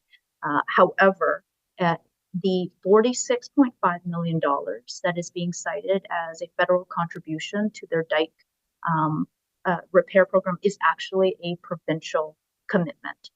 It is the case that the province will likely go to the federal government to apply for a partial reimbursement through the Disaster Financial Assistance Arrangement Program, but that is a program between the federal government and the province. Our commitment to the city of Merritt stands regardless of the reimbursement that we might or might not receive from the federal government. The $46.5 million is a provincial commitment. I am aware of a document that the city of Merritt has circulated. I believe that on the top they call it the Cold Water Renewal Plan North. It notes about a total amount of $98,200,000 that is funded. Of that, we understand $73.3 million to actually be expected to be coming from provincial funds, most of which have, including the $46.5 million that we recently approved in principle. There are some funding amounts there that we understand they are applying to the federal government for, although I'm not aware of federal confirmation of some of these numbers, actually. So the funding for the dike repair, it is a provincial commitment, and that is on top of the $63 million that we have already committed to the city of Merritt. Pardon me, the $46.5 million is a commitment in principle. There is some design work that has to be done in order to finalize that number. Member. Thank you, Chair. Thank you, Minister. I appreciate that there's some big numbers being thrown around in Merritt, but fundamentally there's some misunderstanding, I believe, Chair, and I'd like to try to get this cleared up, because not only is it my understanding that there's actually a commitment from the federal government provided, and the minister did reference the Cold Water Renewal Plan, which is the same plan that I'm looking at, But there are, this funding is not to rebuild dikes, and I do understand that there's a significant effort to do that as well. And of course, the community wants to build to new levels, of course, and I think those measurements were, I think the 100-year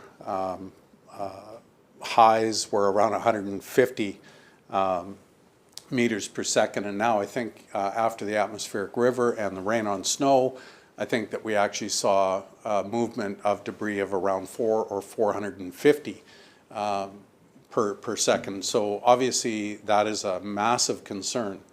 But it's my understanding that there is tens of millions of dollars that has been promised on,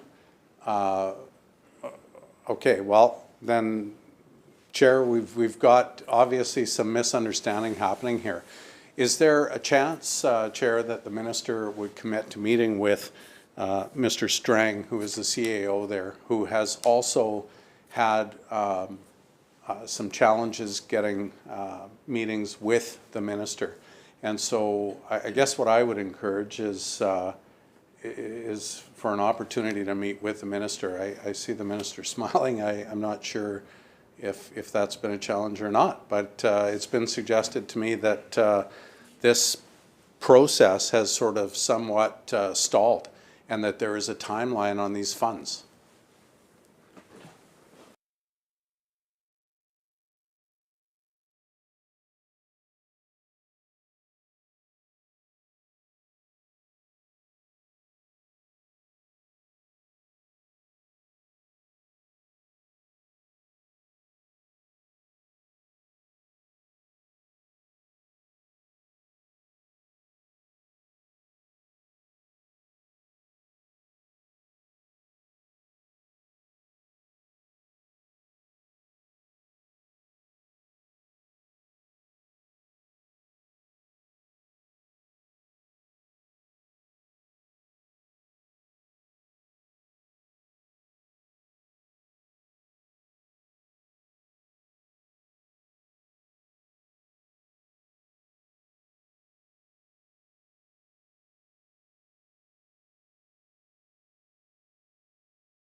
Minister.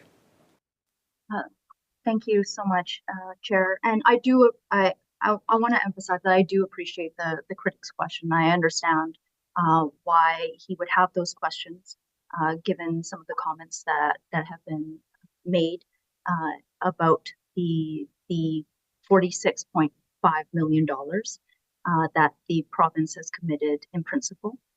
I cannot speak for why Mr. Strang is making the comments that he is. What I can share is what we know to be the case. So under the cold water renewal plan, there are multiple items listed here, and I'm sure the member is likely referring to the same document that I am. Item 1 is the Boat Street Bridge. We know this to be the Middlesbrough Bridge. That $15.5 million was funded by the province through DFA and through an additional one-time grant through or one-time funding commitment. So DFA plus additional funding from the province of around $10 million, an additional $10 million.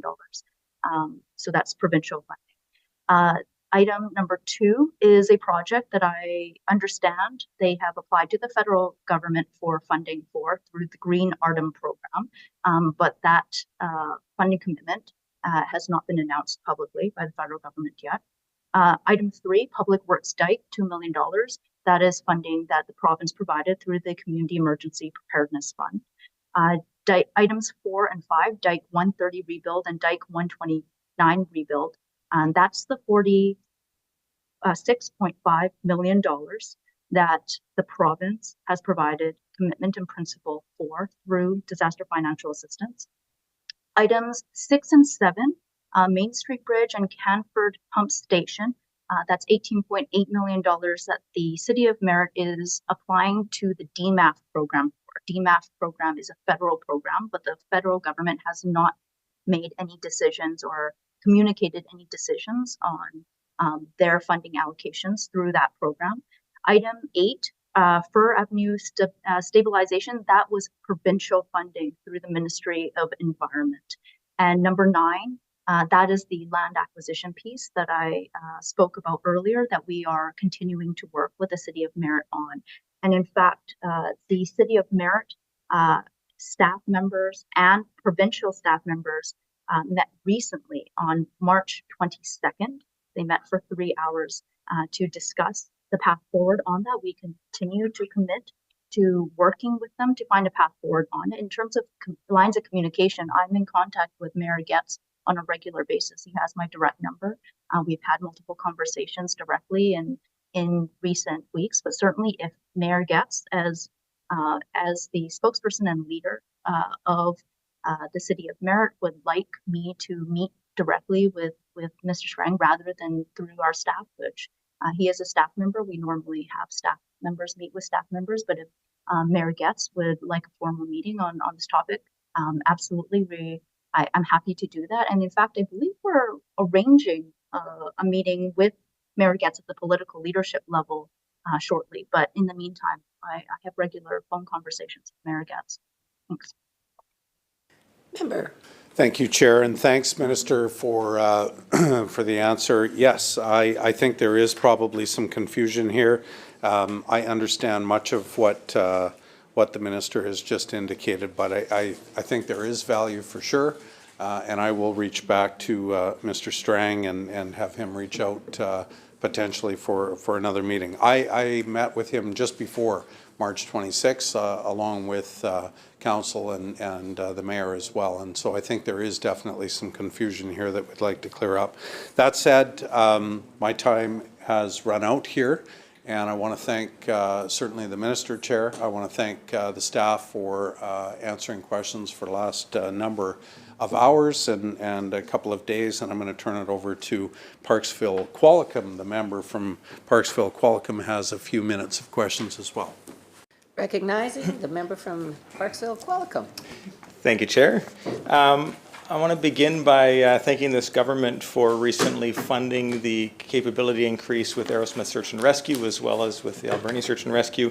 This capability has been incredible for our SAR teams locally. It means that when they get a call out to some of the rugged, beautiful terrain that's the backdrop of our community, we can rely on aerial fixed line rescue as opposed to having volunteers go out and put themselves at risk as they remove people from the woods and stretchers and gurneys and other. One of the challenges with the search and rescue using this fixed line is that during the winter months, we're limited to daytime hours. Now, prior to having Aerosmith having direct access to ascent helicopters, if there was a rescue in Parksville, the SAR team would have to phone up Campbell River. Campbell River would have to then phone the helicopter in Parksville. They would both fly and drive and meet in Courtenay, and then they'd come back to Parksville, which obviously wasn't working great, and so this has fixed a lot of things. One of the challenges, though, is this limited daytime hours, and it is my understanding, chatting with some of the SAR teams locally, is that a few years back there was a pilot project initiated that was accepted by North Shore Rescue for nighttime operations. And my question is, through the Chair to the Minister, is to get an understanding of where this pilot project is at and how could my local SAR team, Aerosmith Search and Rescue, potentially have access to nighttime capabilities, recognizing that Ascent Helicopters, which now is doing or shortly will be doing all of the BC Ambulance air rescue across the province and day and night capabilities there. How can my local SAR team get access to nighttime capabilities?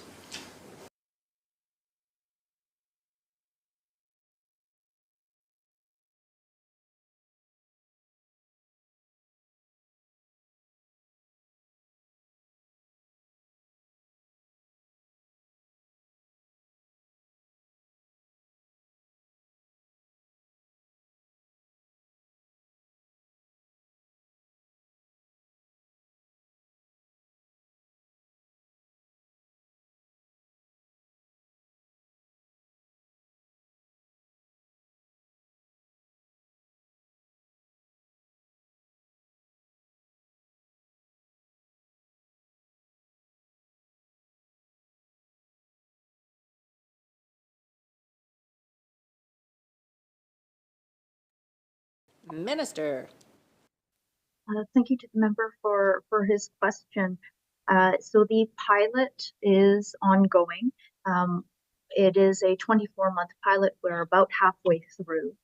We will continue to work with them to gather information that will be used to inform recommendations moving forward, including recommendations around whether or not the capability should be expanded to other teams in the province. Member. Thank you, Minister. I appreciate that. The next question is about some of the capabilities around rope rescue and the ministry's ability to work with the SAR teams to get some of this new technology into the field. I very much appreciate, especially since last November, ministry staff reaching out directly to some of our SAR volunteers and team leads here. One of the pieces of equipment that took a long time to get approved by the ministry was the CMC clutch. My understanding was that it actually took local volunteers to personally pay for the testing of this equipment before the ministry recognized that it could be used in the field. This particular piece of equipment was CE listed, UL listed, and had already gone through manufacturers' testing. I guess the question through the chair to the minister is, what can SAR teams expect moving forward? And I will recognize that there have been some other new technologies that have been brought forward to the ministry that have been approved quite quickly recently. But what can SAR teams expect as new technologies, whether it's rope rescue or other forms of rescue tech, can they expect moving forward to make sure that we're able to get these approved and operationally as quick as possible, not just because it's good for the operational capabilities of these teams, but it also, in many times, actually makes it a lot safer for the volunteers to do this work.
Minister.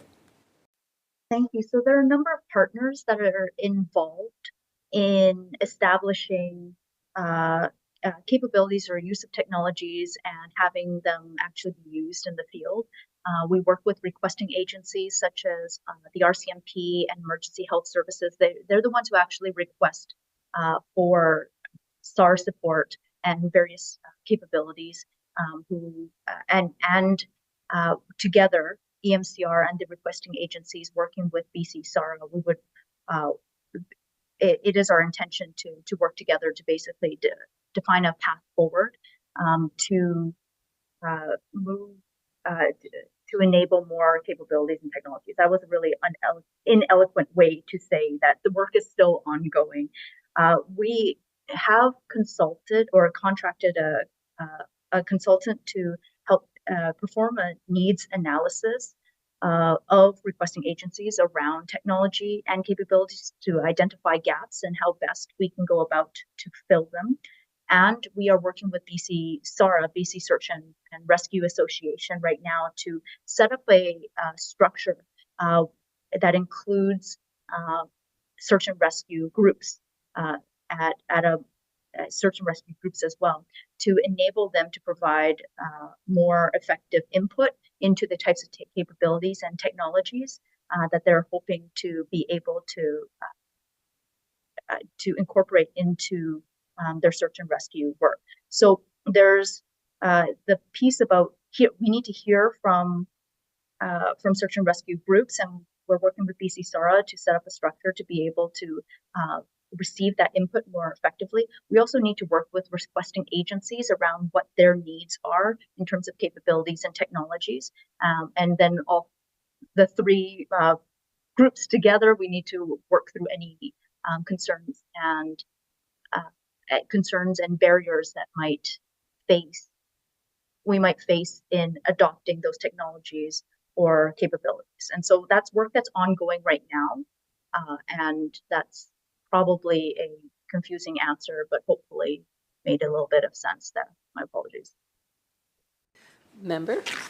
Thank you, Chair. The Minister can't see me nodding away as she's answering there, so I appreciate that. I hope through that engagement, if the process is to reach out to BC SARA and then connect with agencies, Aerosmith Search and Rescue does swiftwater, they do fixed line aerial rescue, and they do rope rescue. So if there's any way that they can engage with the Minister's team as far as providing advice, we've got a really incredible team here, and as do search and rescue teams all across this province. So it's we're very lucky to have these volunteers doing this work.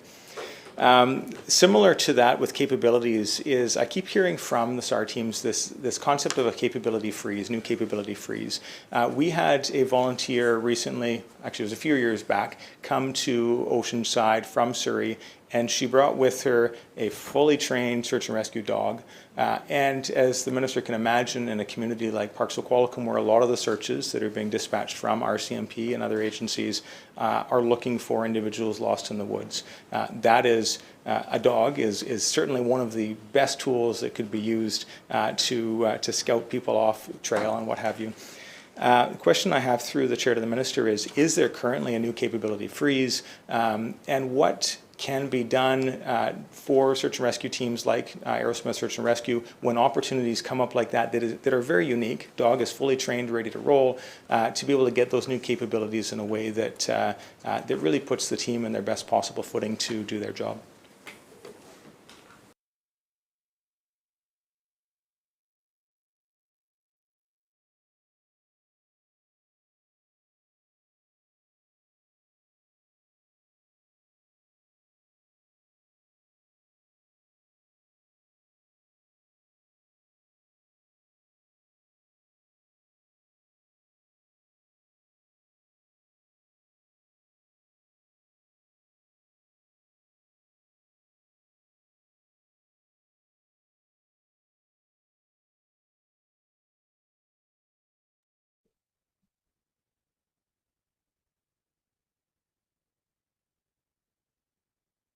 Minister. Thank you. I do want to acknowledge that in recent months, I have heard from many search and rescue groups, volunteers, and from the BC Search and Rescue Association themselves about the importance of providing pathways for search and rescue volunteers to continuously increase the capabilities to learn new things, to be able to incorporate new technologies and capacities into the work that they do. Search and rescue volunteers are so incredibly important, and they do it out of the goodness of their hearts. And they are motivated through means that are not financial. Part of the motivation is to be ever growing and ever better in order to to be ever stronger in being able to serve their communities in the search and rescue capacities that they do. I heard what I've learned from speaking with many of these search and rescue volunteers is that being a SAR member, it isn't just a hobby. It's not just something that they do in the weekends or the evenings. It's part of their identity.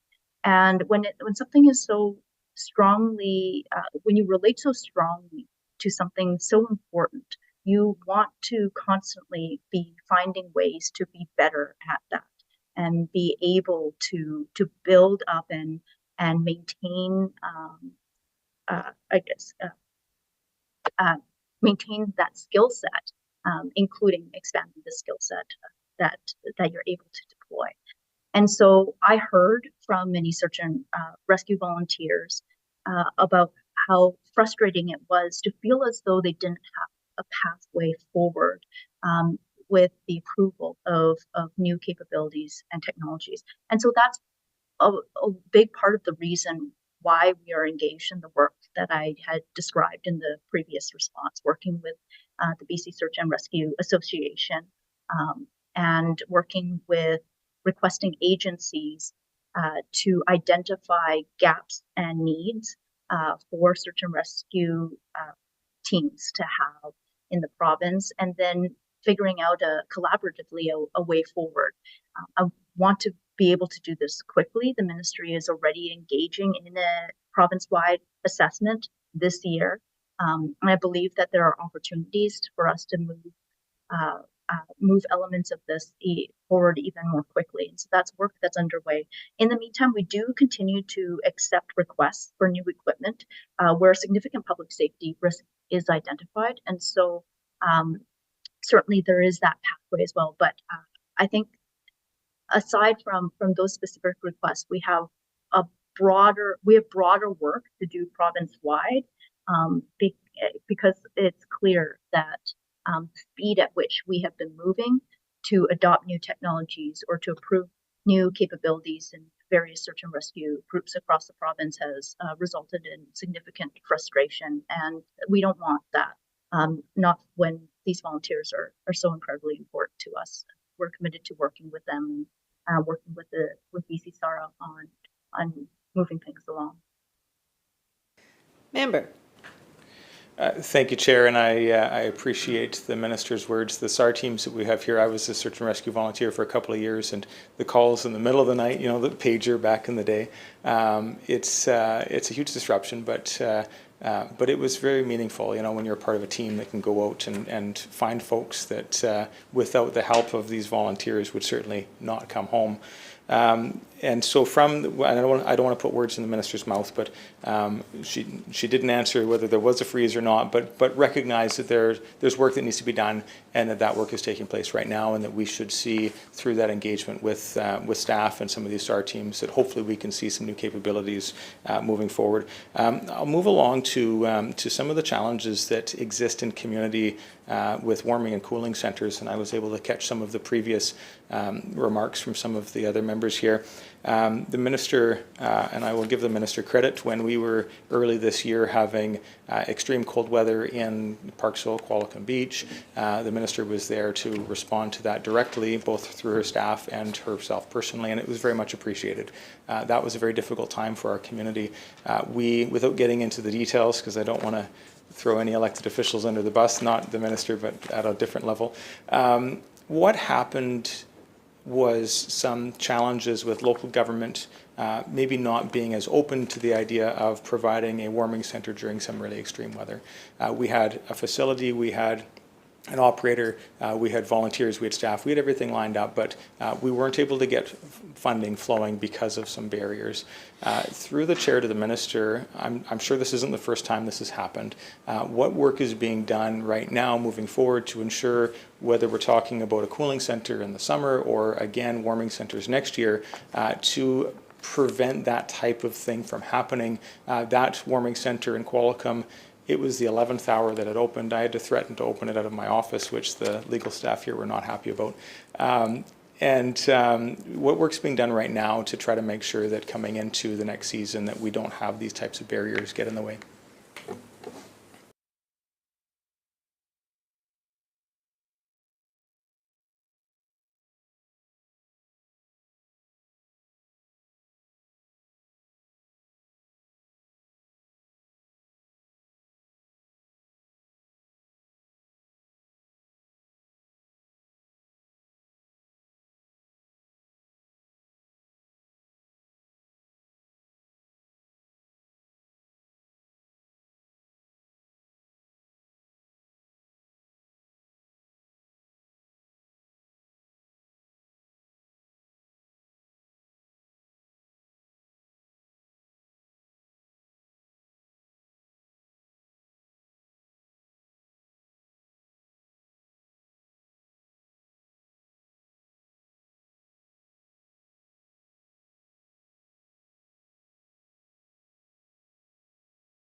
Minister.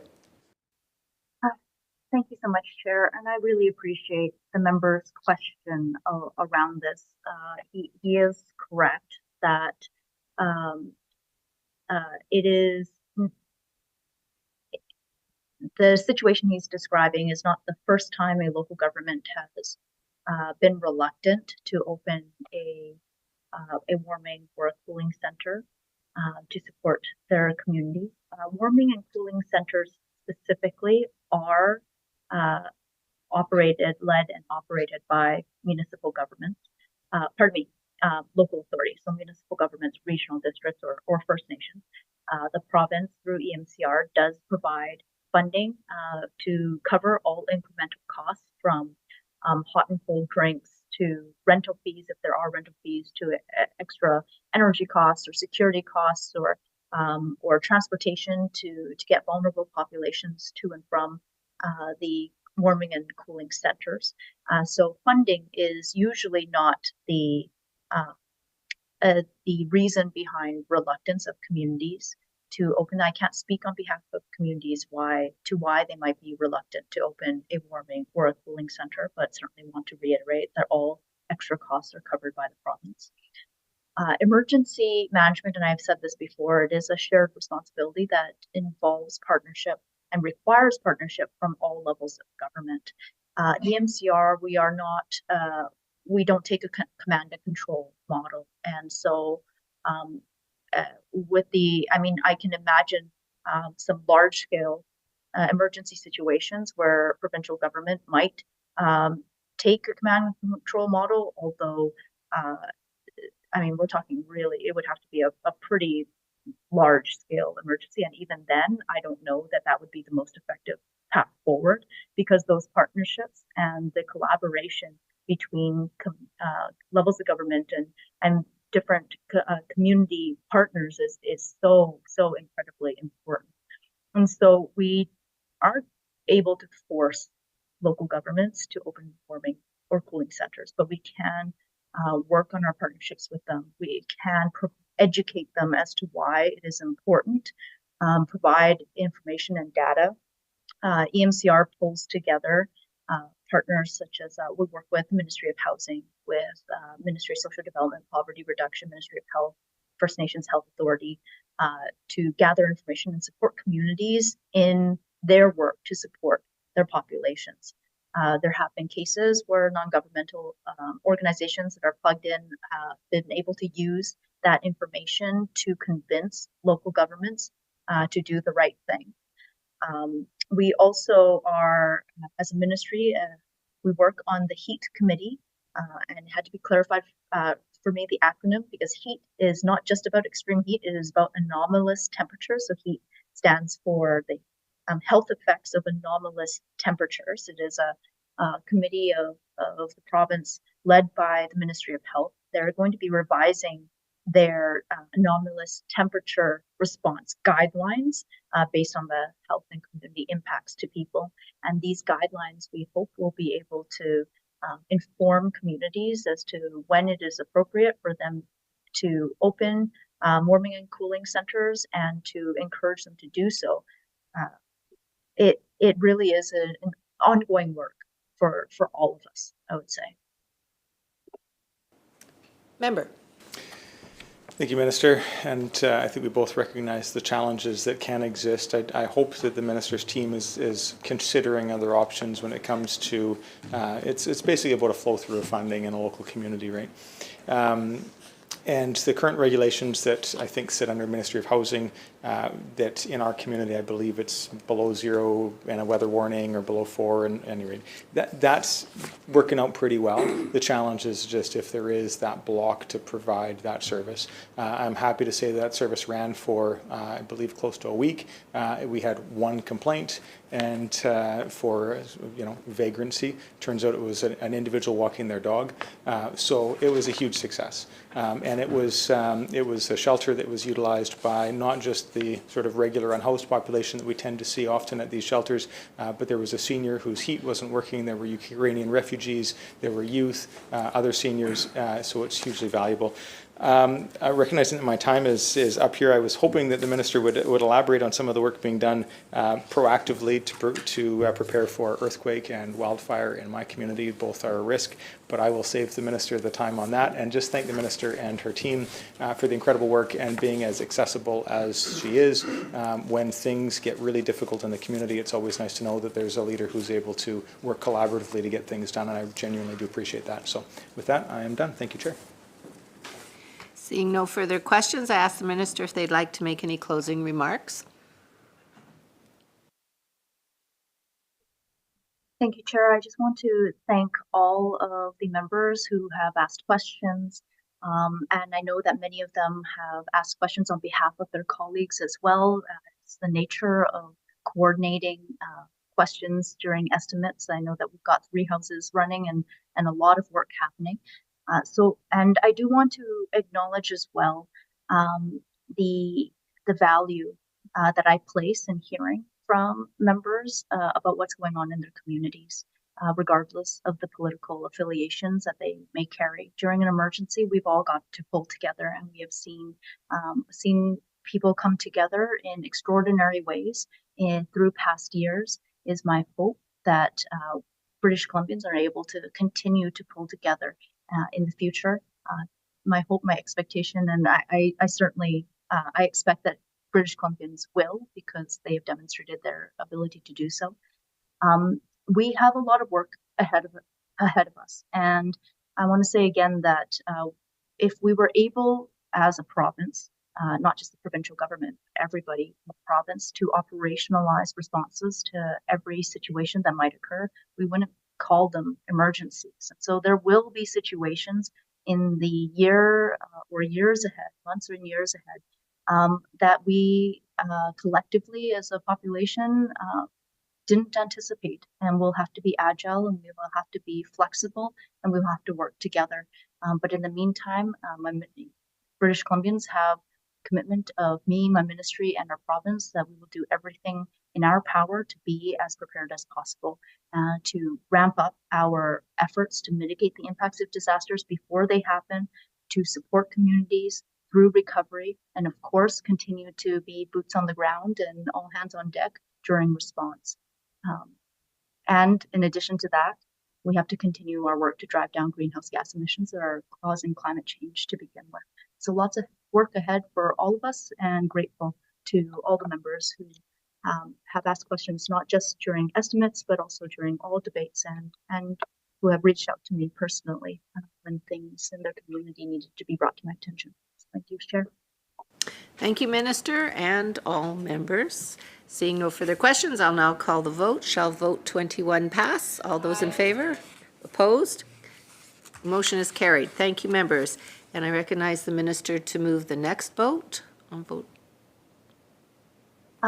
Vote 22, resolved that a sum not exceeding $36,420,000 be granted to His Majesty to defray the expenses of the Ministry of Emergency Management and Climate Readiness Emergency and Disaster Management Act to 31st March 2025. Shall vote 22 pass? Aye. So ordered. Oh, sorry, motion is carried. Thank you, members. We'll take a 10-minute recess now as we change ministries.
I call Committee of Supply, Section A, back to order.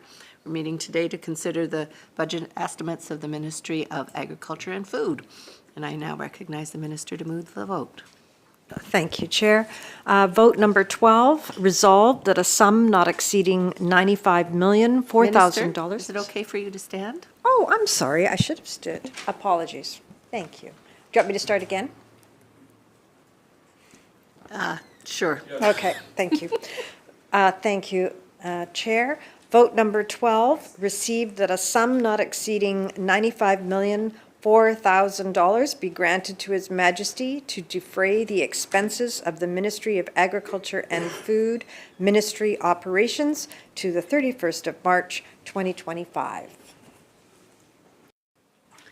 Thank you, Minister. Do you have any opening remarks? I do. Thank you, Honorable Chair. I'd like to begin by acknowledging that we're on the territory of the Lekwungen people, the Songhees, and Esquimalt First Nations.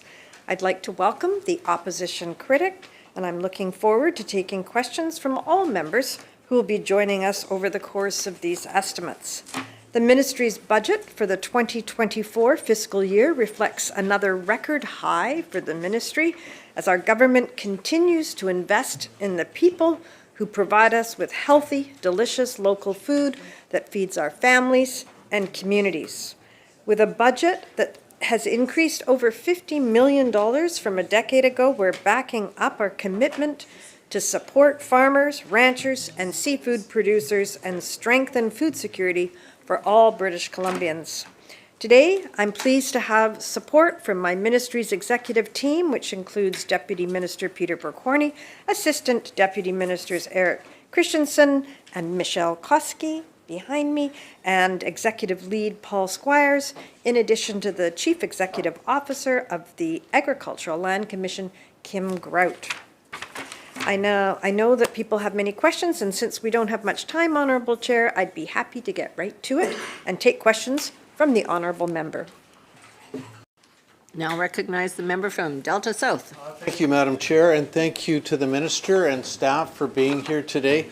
I'd like to go on the record by saying what a huge disappointment this is. The fact that just not too many years ago, I had 14 hours of estimates time, and here we are with 2 hours, and I have agriculture's so encompassing. There's so much to it, so many different categories to agriculture that I could ask questions for 2 straight days, but thank you. I'll begin with, this may be no surprise to you, carbon tax. Currently, farmers pay, Madam Chair, through you, farmers pay a carbon tax on essential farming activities such as irrigation, grain drying, feed preparation, heating and cooling of barns, and more.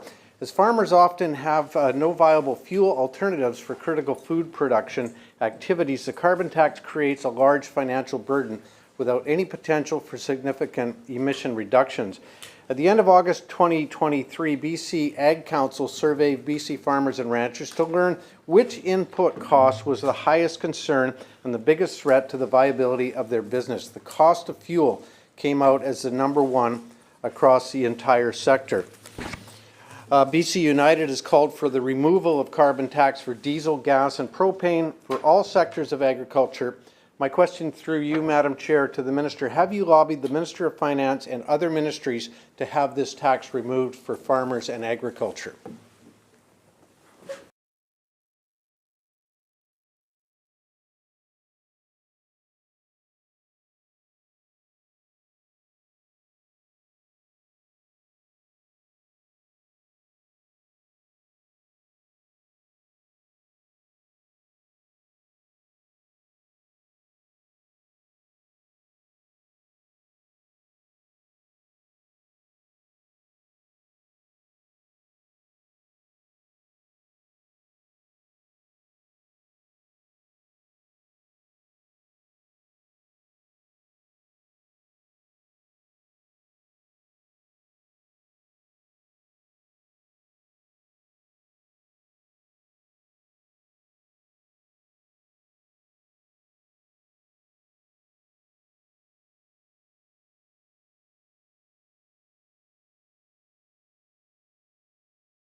Minister.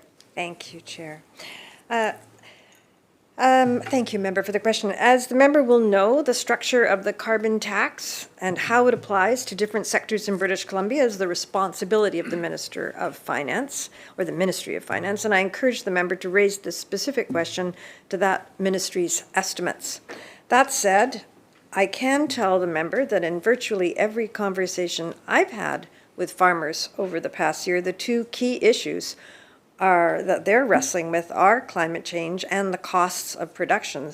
So over the past year, my ministry has focused on working with farmers to develop programs that will help them deal with these challenges. And just as a side, the Ministry of Finance and the Minister has been very supportive of the programs that we've introduced over the last 2 years. Member. Thank you, Madam Chair. Specifically, my question was, have you lobbied the Minister of Finance to have this tax removed? I'm not quite sure I got that specific answer. But my next question, Madam Chair, through you, carbon pricing is a concern for many in the agricultural sector due to its potential impact on operational costs and overall competitiveness. How is the ministry addressing these concerns, and are there specific measures in place to mitigate the financial burden on farmers and ranchers, thereby ensuring the affordability of food and competitiveness in BC's agricultural products? And is there any incentives that have been provided by the provincial government for farmers to convert to greener modes such as electric tractors, electric pumps, etc.?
Minister.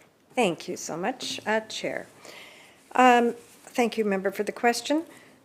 There are a number of programs that we've launched over the last 2 years that help with the cost of production. For example, I'll just name a few: the $20 million Food Security Emergency Planning and Preparedness Fund, the $20 million Fraser Valley Flood Mitigation Fund, the $20 million Food Processing Growth Fund, the $20 million Food Affordability and Innovation Fund, the $15 million Agriculture Water Infrastructure Program, which we just upped, of course, an additional $80 million last week, the $15 million Perennial Crop Renewal Program, which also saw massive injection just in the last couple of weeks, and the $5 million Farmed Animal Disease Program.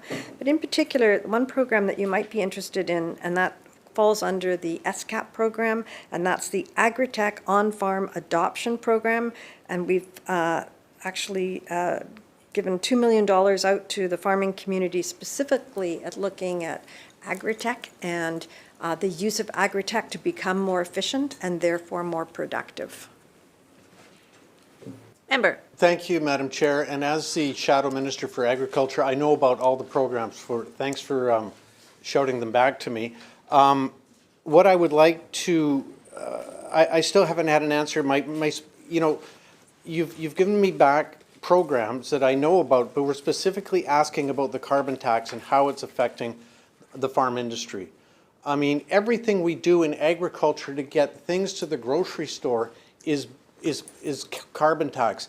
Whether it's the truck that picks up the milk, the truck that delivers the vegetables, the truck that brings the shavings to the farm, the veterinarian that drives the truck to get to the farm. The list is endless of people paying carbon tax, which is increasing the price of groceries in the grocery store. One more try, Madam Chair, through you. There's an 80% greenhouse rebate for carbon tax for the use of natural gas in our greenhouses. And that has been in place for several years now. And it was even improved with a point of remuneration for the greenhouses. My question through you, Madam Chair, to the Minister, why couldn't this same 80% rebate be given to other industries such as poultry heating their barns, mushrooms heating their barns, and people using grain dryers in northeastern BC?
Minister.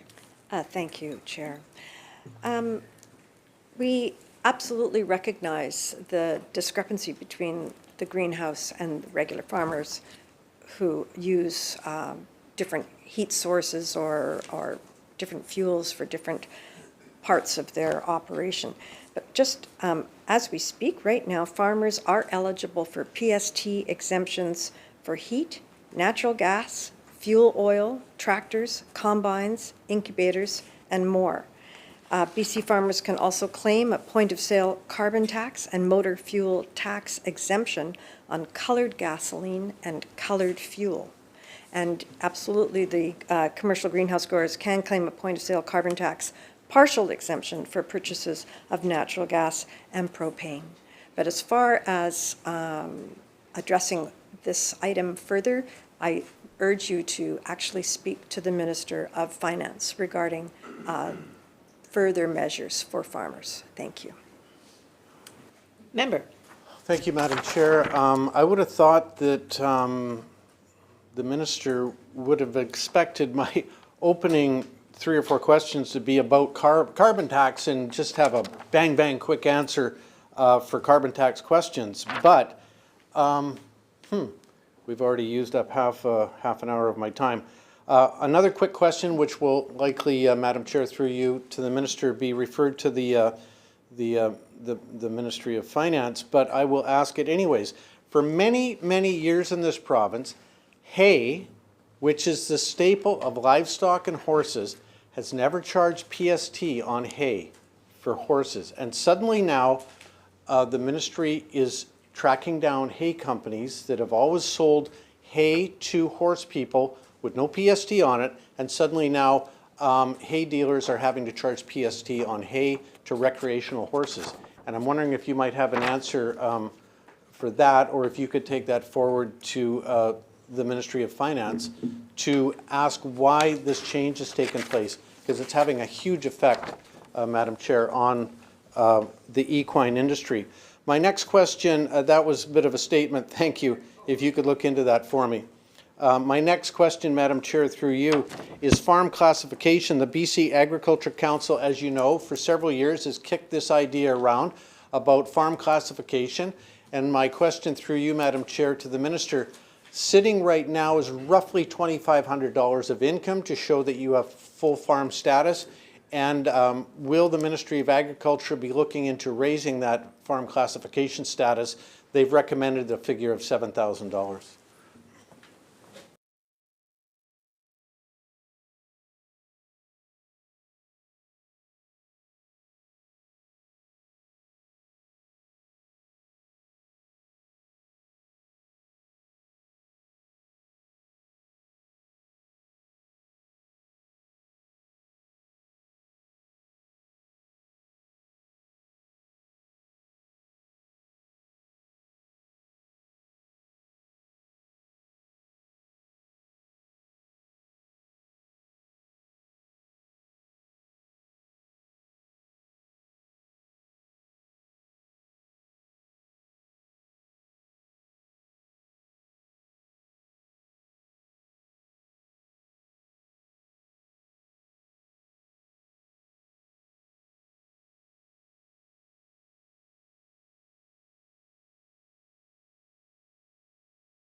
Minister. Thank you, Chair.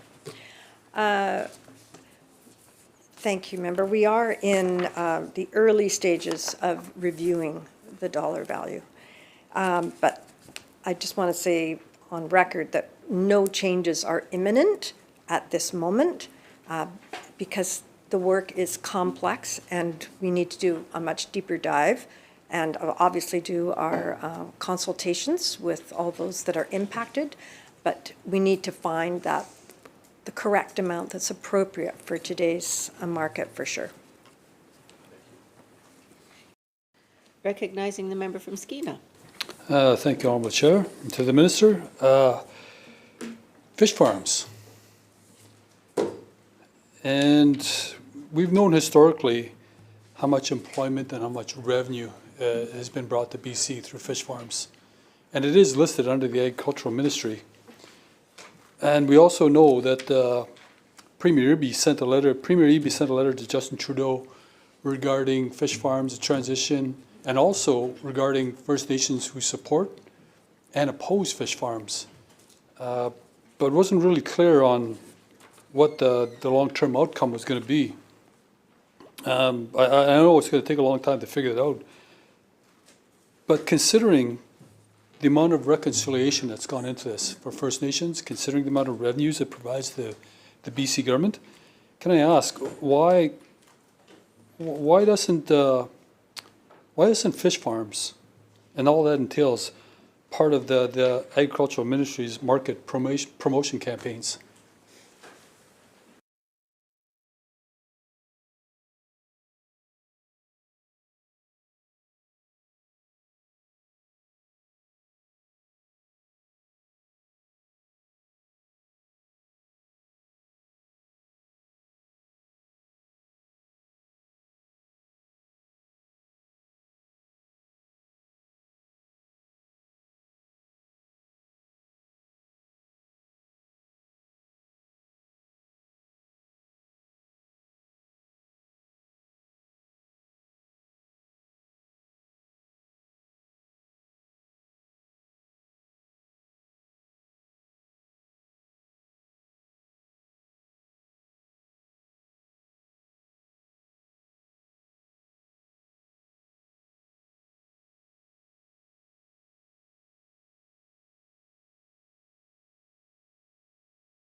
Minister. Thank you, Chair.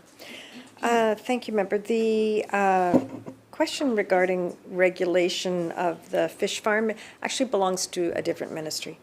So it's under Walrus, so the Waterlands Resource Stewardship is responsible for that, and that's why the second F was dropped from agriculture and food. It used to be agriculture and food and fish, but it was dropped. So it's now just agriculture and food, AF. So that's the regulatory aspect of your question. The second question with respect to market promotion, and we absolutely do have programs in place that promote the seafood as far as export, as various programs like Buy BC, for example. Under the SCAP funding, we also have a very specific program for seafood, and that SCAP is the Sustainable Canadian Agricultural Partnerships. Okay? Just reminder that we speak to the chair, through the chair. Done. Recognizing the member from Delta South. Thank you, Madam Chair. We'll switch gears here for a minute about some insurance programs. Madam Chair, the insurance programs are going to have to change as climate change continues to give farmers unexpected losses. In the past few years, farmers and ranchers are heavily affected by cold snaps, drought, and wildfires. We know DFA is for uninsurable losses and is provided through EMCR, but wildfire is not eligible, nor water entry from above ground. My question is for the assets that are not insurable but are fundamental to an agricultural program, such as eroded or damaged land in case of a flood or any stored or harvested feed and fencing.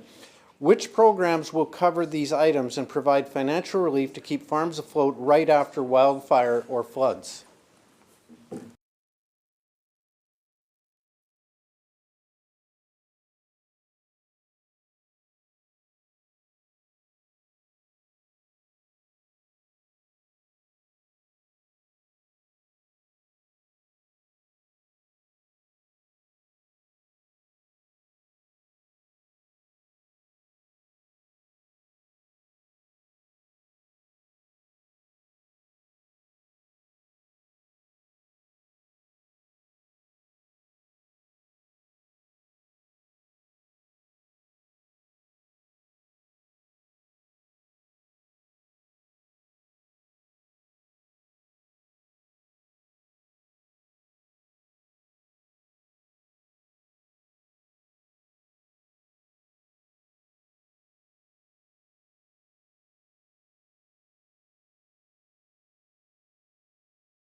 Minister. Through the chair.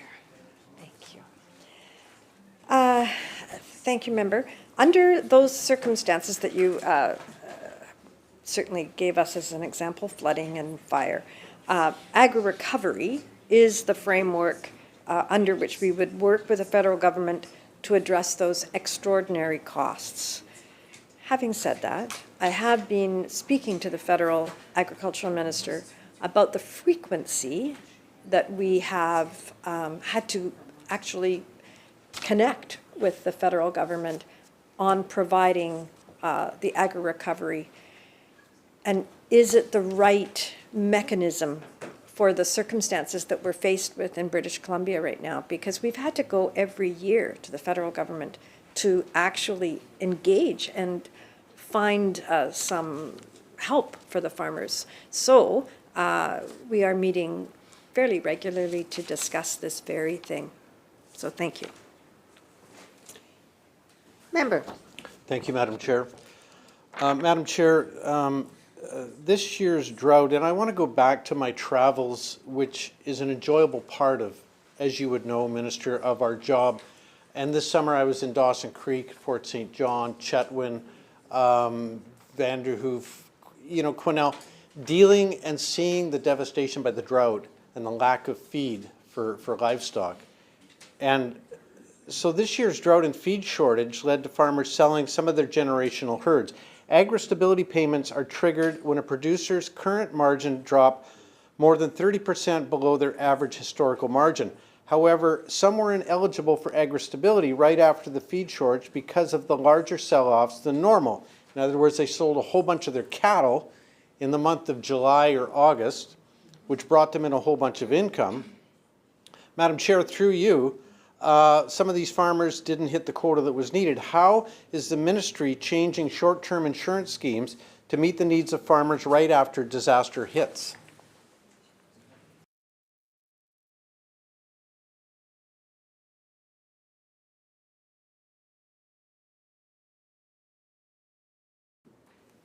Member. Madam Chair, thank you. I can lump one more in there. So what I would also like to ask is the $71 million agri-recovery fund came through in October to deal with emergency expenses incurred during the 2023 droughts and wildfires. It took 5 months for this to be approved. But my question to the minister through you, Madam Chair, do you think that 5 months is a reasonable amount of time for agri-recovery to be approved, given that people's farms were non-operational from the fires? So they're literally without any income, waiting for agri-recovery to come through. Thank you, Madam Chair.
Minister.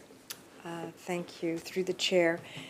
I agree with you. The time is not great for farmers, and that 5 months was significant. And part of that was because British Columbia, Alberta, and Saskatchewan were all waiting for those funds as well. So the federal government had to negotiate with all three provinces, not just one. And so, you know, this is why I've been talking to the federal agriculture minister, that the time is not right and that people can't wait. So just as a stopgap measure, we did flow money immediately, and that was a fund called the Targeted Advanced Payment Program.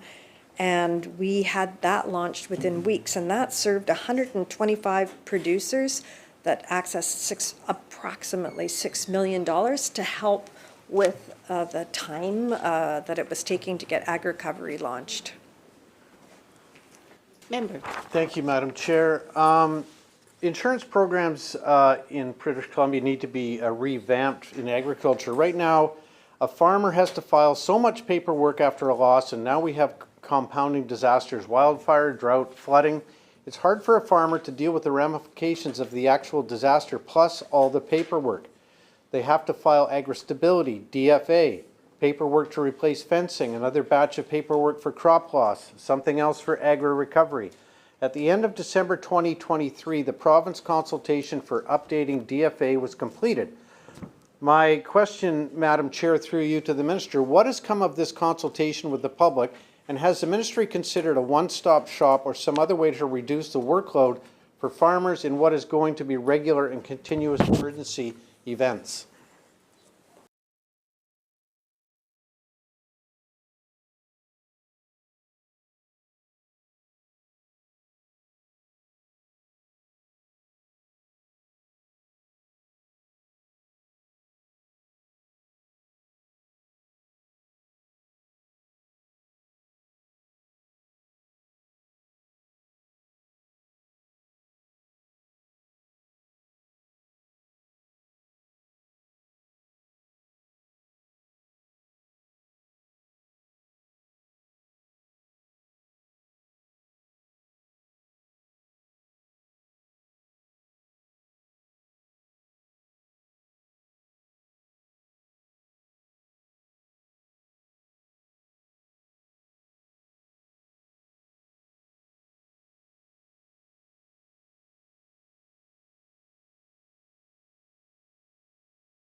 Minister.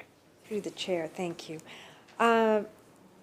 Thank you, member. The DFA question actually should go to the Minister of Emergency Management and Climate Readiness because she administers that part, right? But the risk management programs are our programs, and they are indeed working. We have invested in additional staff because we've seen nothing but disaster for the last couple of years. We've invested in IT programs that will help improve the efficiency of that collection, data collection. And, you know, all farms are unique and they do need that special attention, that one-on-one. And, you know, when I was in Fort St. John this summer and visiting regions that had been hard hit by drought, I was with this one farmer who's the local agrologist in the region had phoned every week to make sure he was A, aware of programs, B, if he needed help, he was right there for him. And so we are there to support the farmer 100%, and that business risk management program exemplifies that support. So hope that answers the question.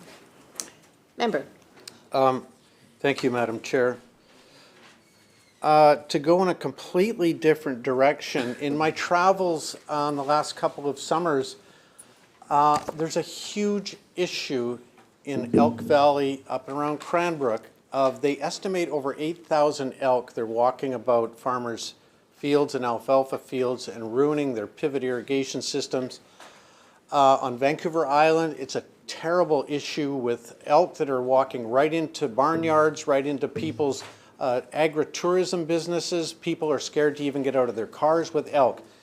I have numerous phone calls and emails from elk farmers and producers on Vancouver Island that have gotten hold of me. The Baum family, the Horton family, the Ellis family, and Mr. Doug Hoare. I mean, it's just endless, the problems with elk on Vancouver Island. And for instance, here's a quote from Ken Horton. As we have previously indicated, over the past 3 years, we have put a very significant time and money into completing the elk fencing of the entire 5-kilometer perimeter of our farm as recommended by provincial staff as the only recourse currently available to us to deal with the elk damage to our farm. And the current fencing cost to our farm is over $250,000. My question through you, Madam Chair, to the Minister, what is the Ministry of Agriculture going to do to somehow take care of a cull or a relocation or something being done about this massive elk problem we have on Vancouver Island and in the Kootenays, not to mention other parts of BC as well, affecting farmers?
Minister.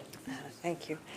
Through the chair, we absolutely recognize the elk and the conflict that is certainly between those that are trying to produce food and keeping their food safe from the elk. We understand that.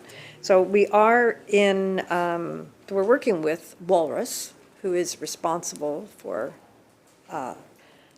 the protection of animals, et cetera, et cetera. That's not agriculture's responsibility. But we are working with them to address the conflict. So certainly there are two, I think, components to how we're approaching this. The first one is that we do have a program called the Agricultural Wildlife Program, which helps with the compensation aspect that you addressed. This last year that we had 600 different farmers access that particular fund. And then the second thing that we're working on is the prevention. So we know we're in this situation, so we've got to provide some sort of measure to help the farmer, but we need to make sure that it doesn't continue to happen in the future. So there's two parts of our consultation with Walrus. Member. Thank you, Madam Chair.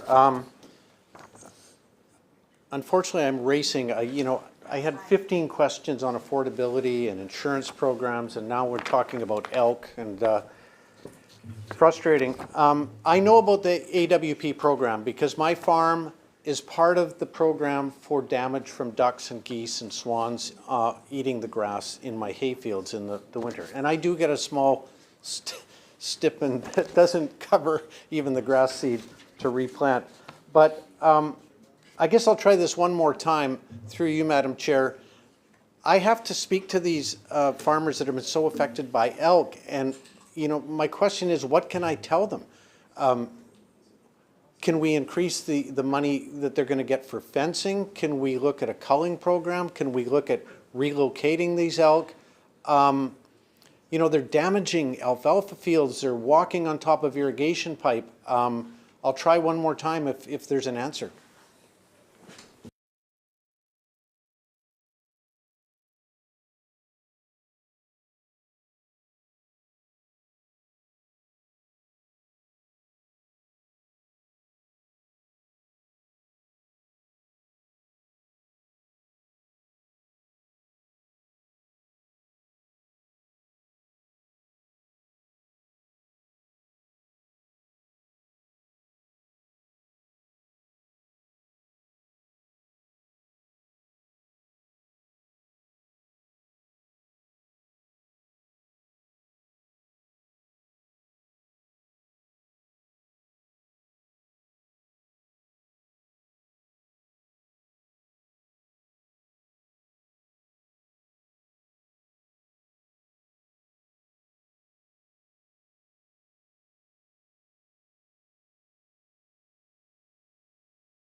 Minister. Thank you. Through the chair. Just wanted to add a little bit more detail. So of the 600 that access funds, I know you said that you were one of those. It was $9.6 million that went out just for those 600 in the compensation aspect. But I want to say that everything's on the table with our conversations with Walrus.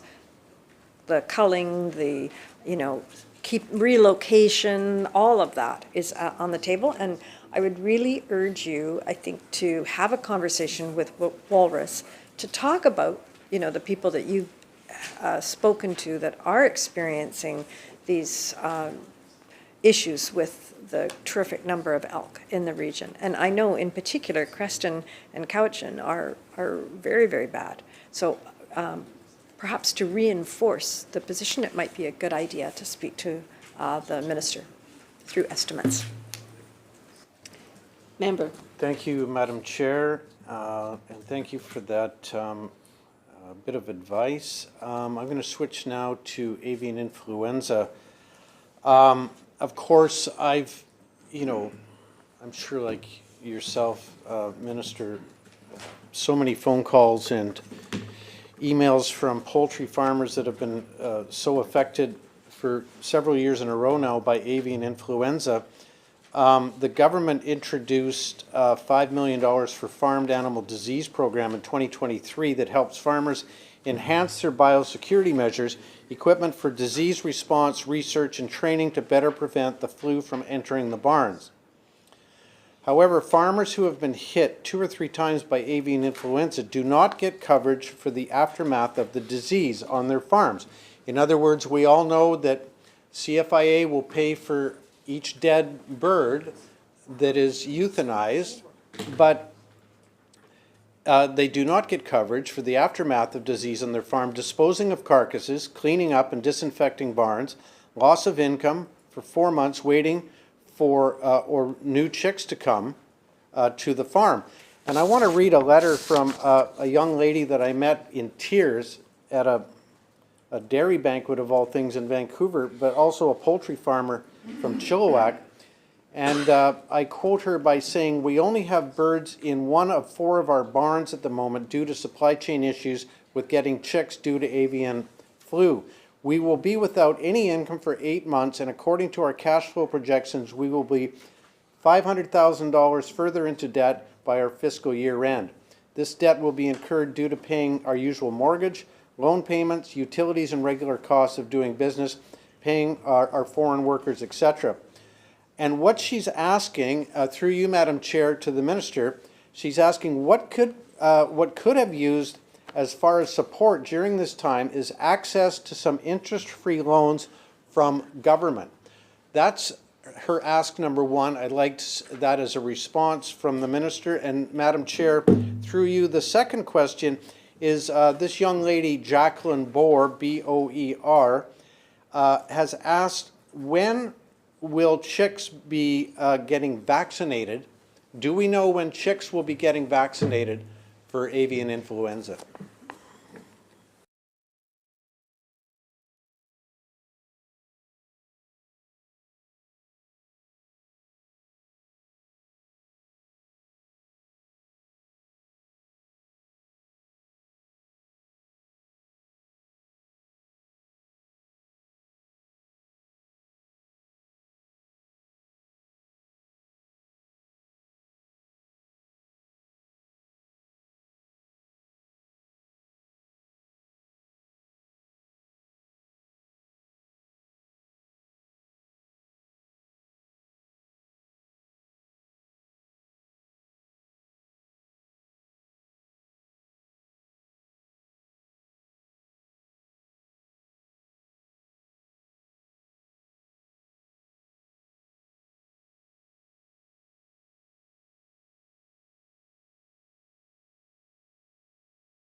Minister, Thank you, through the chair.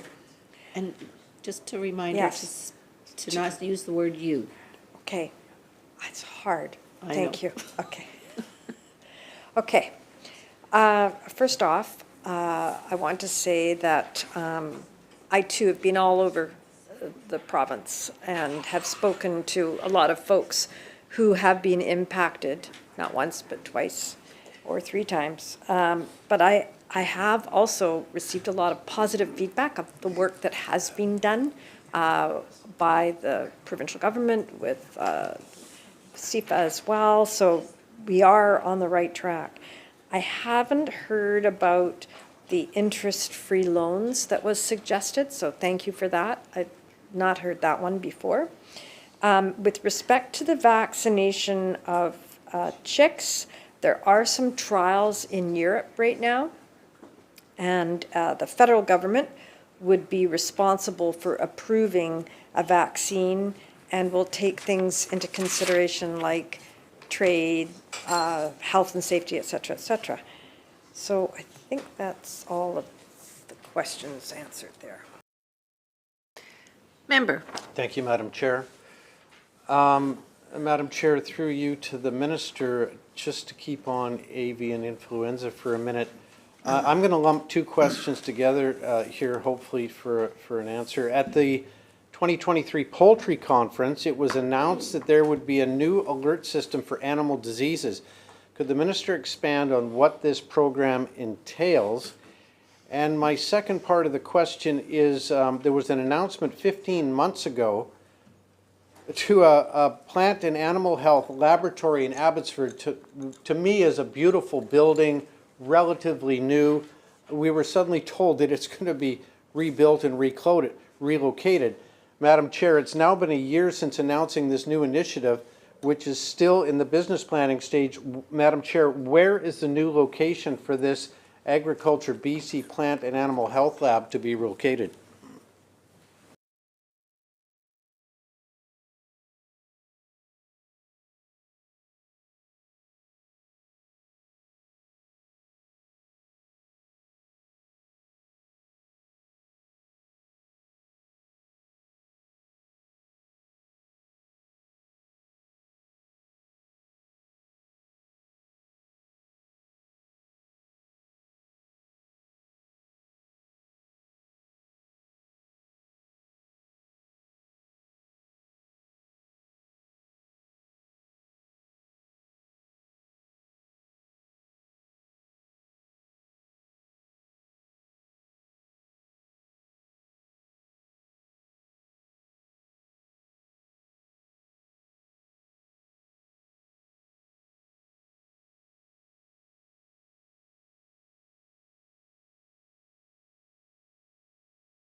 Minister. Through the chair. With respect to the alert system that you talked about, the alert system for animal diseases, we need a little bit more information on that one. Just the federal government monitors and is responsible for animal disease, so I don't know if it came out of that one, but we've got all the big guns behind me here, and we're a little stumped, so we need a little bit more information about that one. With respect to the Animal and Plant Health Center and the laboratory, we are nearing a closure of the business plan, and we will release details as the plan is solidified. Member. Thank you, Madam Chair. So my question is, to a building that was only built, I believe, in the 1980s, and I've delivered deceased animals there for lab results. My question through you, Madam Chair, is why is it being replaced? And if it's being replaced, who would take it over? Obviously, we wouldn't tear it down, I wouldn't think. Would it be used for another purpose? And if it is used for another purpose, why doesn't it just remain as the lab?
Minister.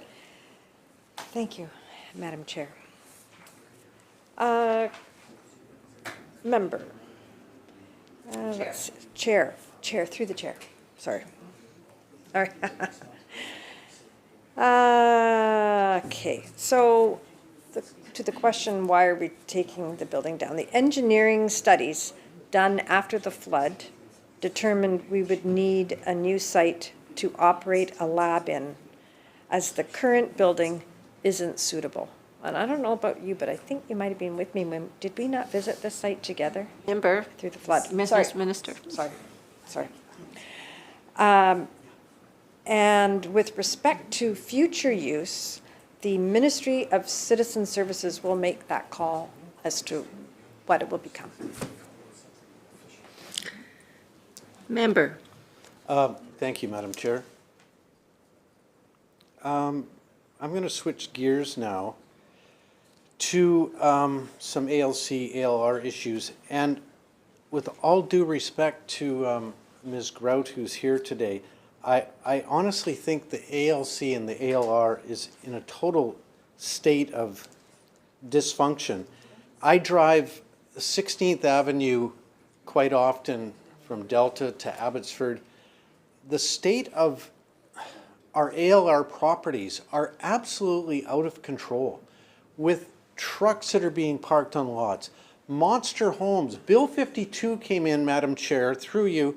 Bill 52 came in to limit the size of our homes being built to 500 meters squared. And we are seeing monster homes still going up everywhere. Not completed, they're actually just in the frame-up stages as I drive 8th Avenue, 16th Avenue, any side street in Abbotsford. You'll see these monster homes still going up. My question is why? How could they still be going up? If we made a legislation of 500 meters squared. There's so many questions I have, Madam Chair, about this, and I don't even know where to start, but I'll start with the Heppel Farm on 192nd Street in Surrey. One of the most productive 230 acres of farmland you'll find anywhere in Canada. In fact, the Heppels planted potatoes on that property just literally 10 days ago, the earliest in Canada. Now, what does this have to do with the province? It's a federally owned piece of land, but we went to, and I spoke at a public hearing, Madam Chair, in Langley about the Heppel Farm. And the Land Commission representatives were there to listen that night, and when they left, they said, we're very much on side with the 200 people that showed up and spoke. So my question through you, Madam Chair, to the Minister, what has the provincial government done to lobby the federal government to keep this piece of property in agricultural perpetuity rather than being exposed to what's next door at Campbell Heights of nothing but concrete and warehouses?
Minister. Thank you. Through the chair. As always, my position is to protect agricultural production.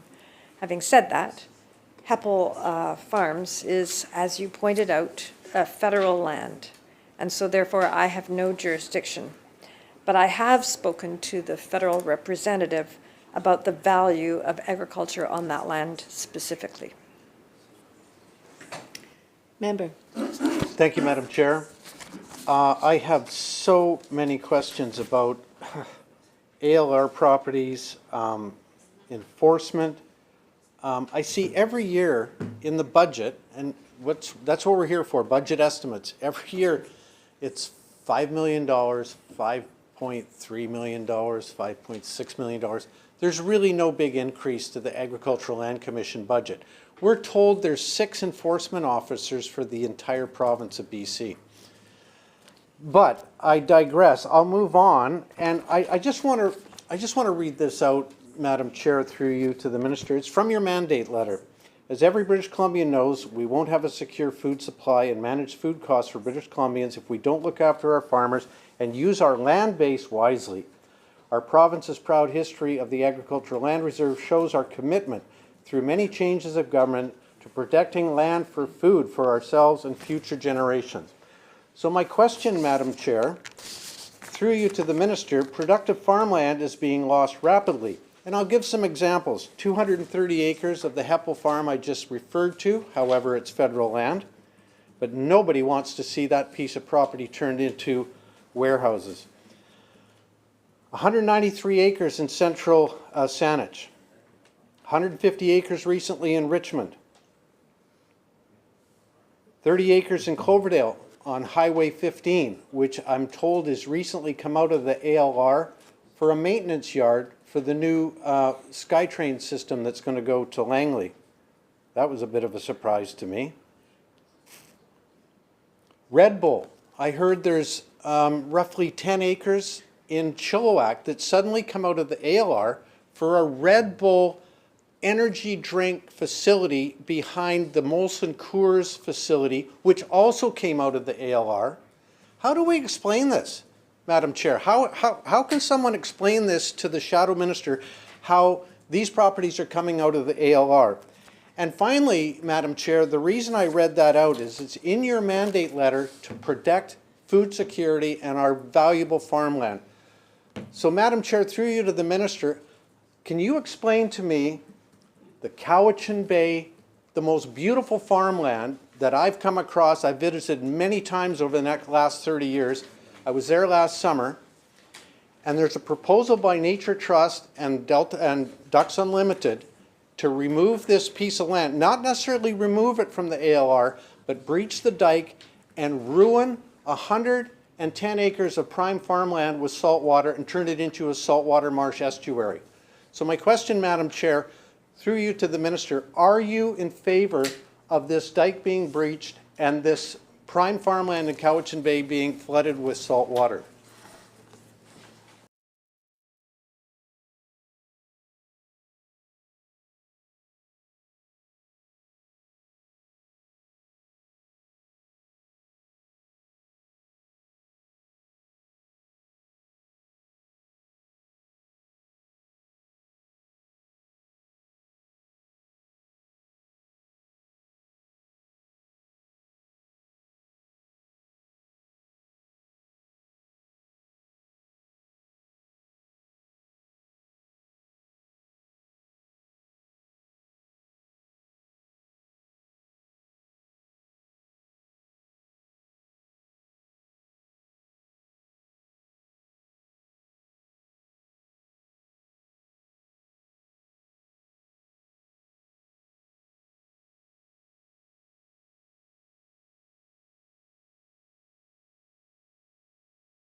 Minister. Thank you, through the chair.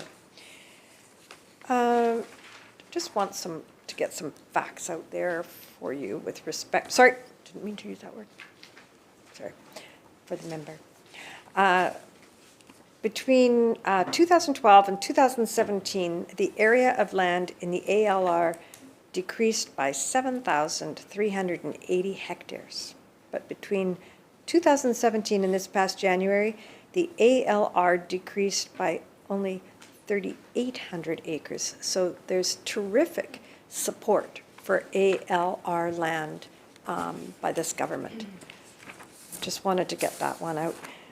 With respect to the case in Cowichan, the application to remove the dike is currently with the ALC, so we can't really comment on that. But it's important to understand the story behind the Cowichan estuary. I know the whole story. You know the story. I'd like to just talk about, though, just if I could. The Cowichan River is one of the key indicator streams for measuring the health of Chinook on Vancouver Island. In other words, if the Cowichan River is in trouble, Vancouver Island salmon returns are in trouble. 15 years ago, the Chinook returns had dropped to fewer than 1,000 fish. But hard work by the members of the Cowichan First Nation and community volunteers have reversed this decline. It's very important. Last year, the Department of Fisheries and Oceans predicted the returns of 6,500 Chinook, and the actual returns were over 21,000. The Cowichan River is a success story for how communities can restore and protect salmon. The estuary project will further that important work. And finally, I'm going to note that as part of this budget of 2024, the province is providing $14 million to the Cowichan tribes in the Cowichan Valley Regional District to replace the weir on Lake Cowichan. And this project will both improve water storage in Lake Cowichan and improve water management in the rivers to the benefit of water users, farmers, and salmon. So I just wanted to make sure that we're all on the same page with that. And Honorable Chair, I move that the committee rise, report resolution and completion of the estimates of the Ministry of Emergency Management and Climate Readiness and report progress on the Ministry of Agriculture and Food and ask leave to sit again. I have time for at least one more question. It's 6:14. Okay. All right, we'll have one more question. Member. Thank you, Madam Chair. Through you to the Minister. To the Minister, you signed the Cowichan Watershed Planning Agreement in May of 2023. I sent you a letter about the issue of the Cowichan Bay, the Dinsdale Farm, which is farmed by a good friend of mine, a dairy farmer named Gerald Pullman. I've been there, the most beautiful corn crops, grass being grown there. And so I sent you the letter, which you received, and your staff indicated it had been received on August 28th, 2023. Then, in question period, on October 5th, 2023, you were asked the question... Member, just to address the chair, please. Through the chair, thank you.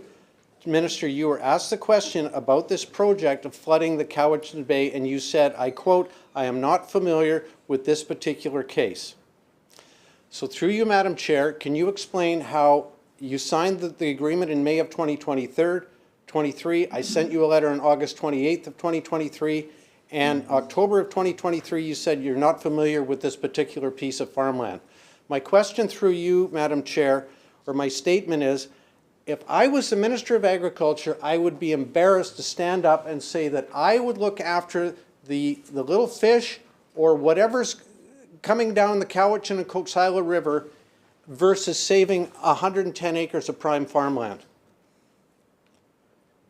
My question, I have heard that one of the reasons they want to flood this farmland is to grow an indigenous vegetable called camas. My question through you to the Minister, can you explain to me what camas is?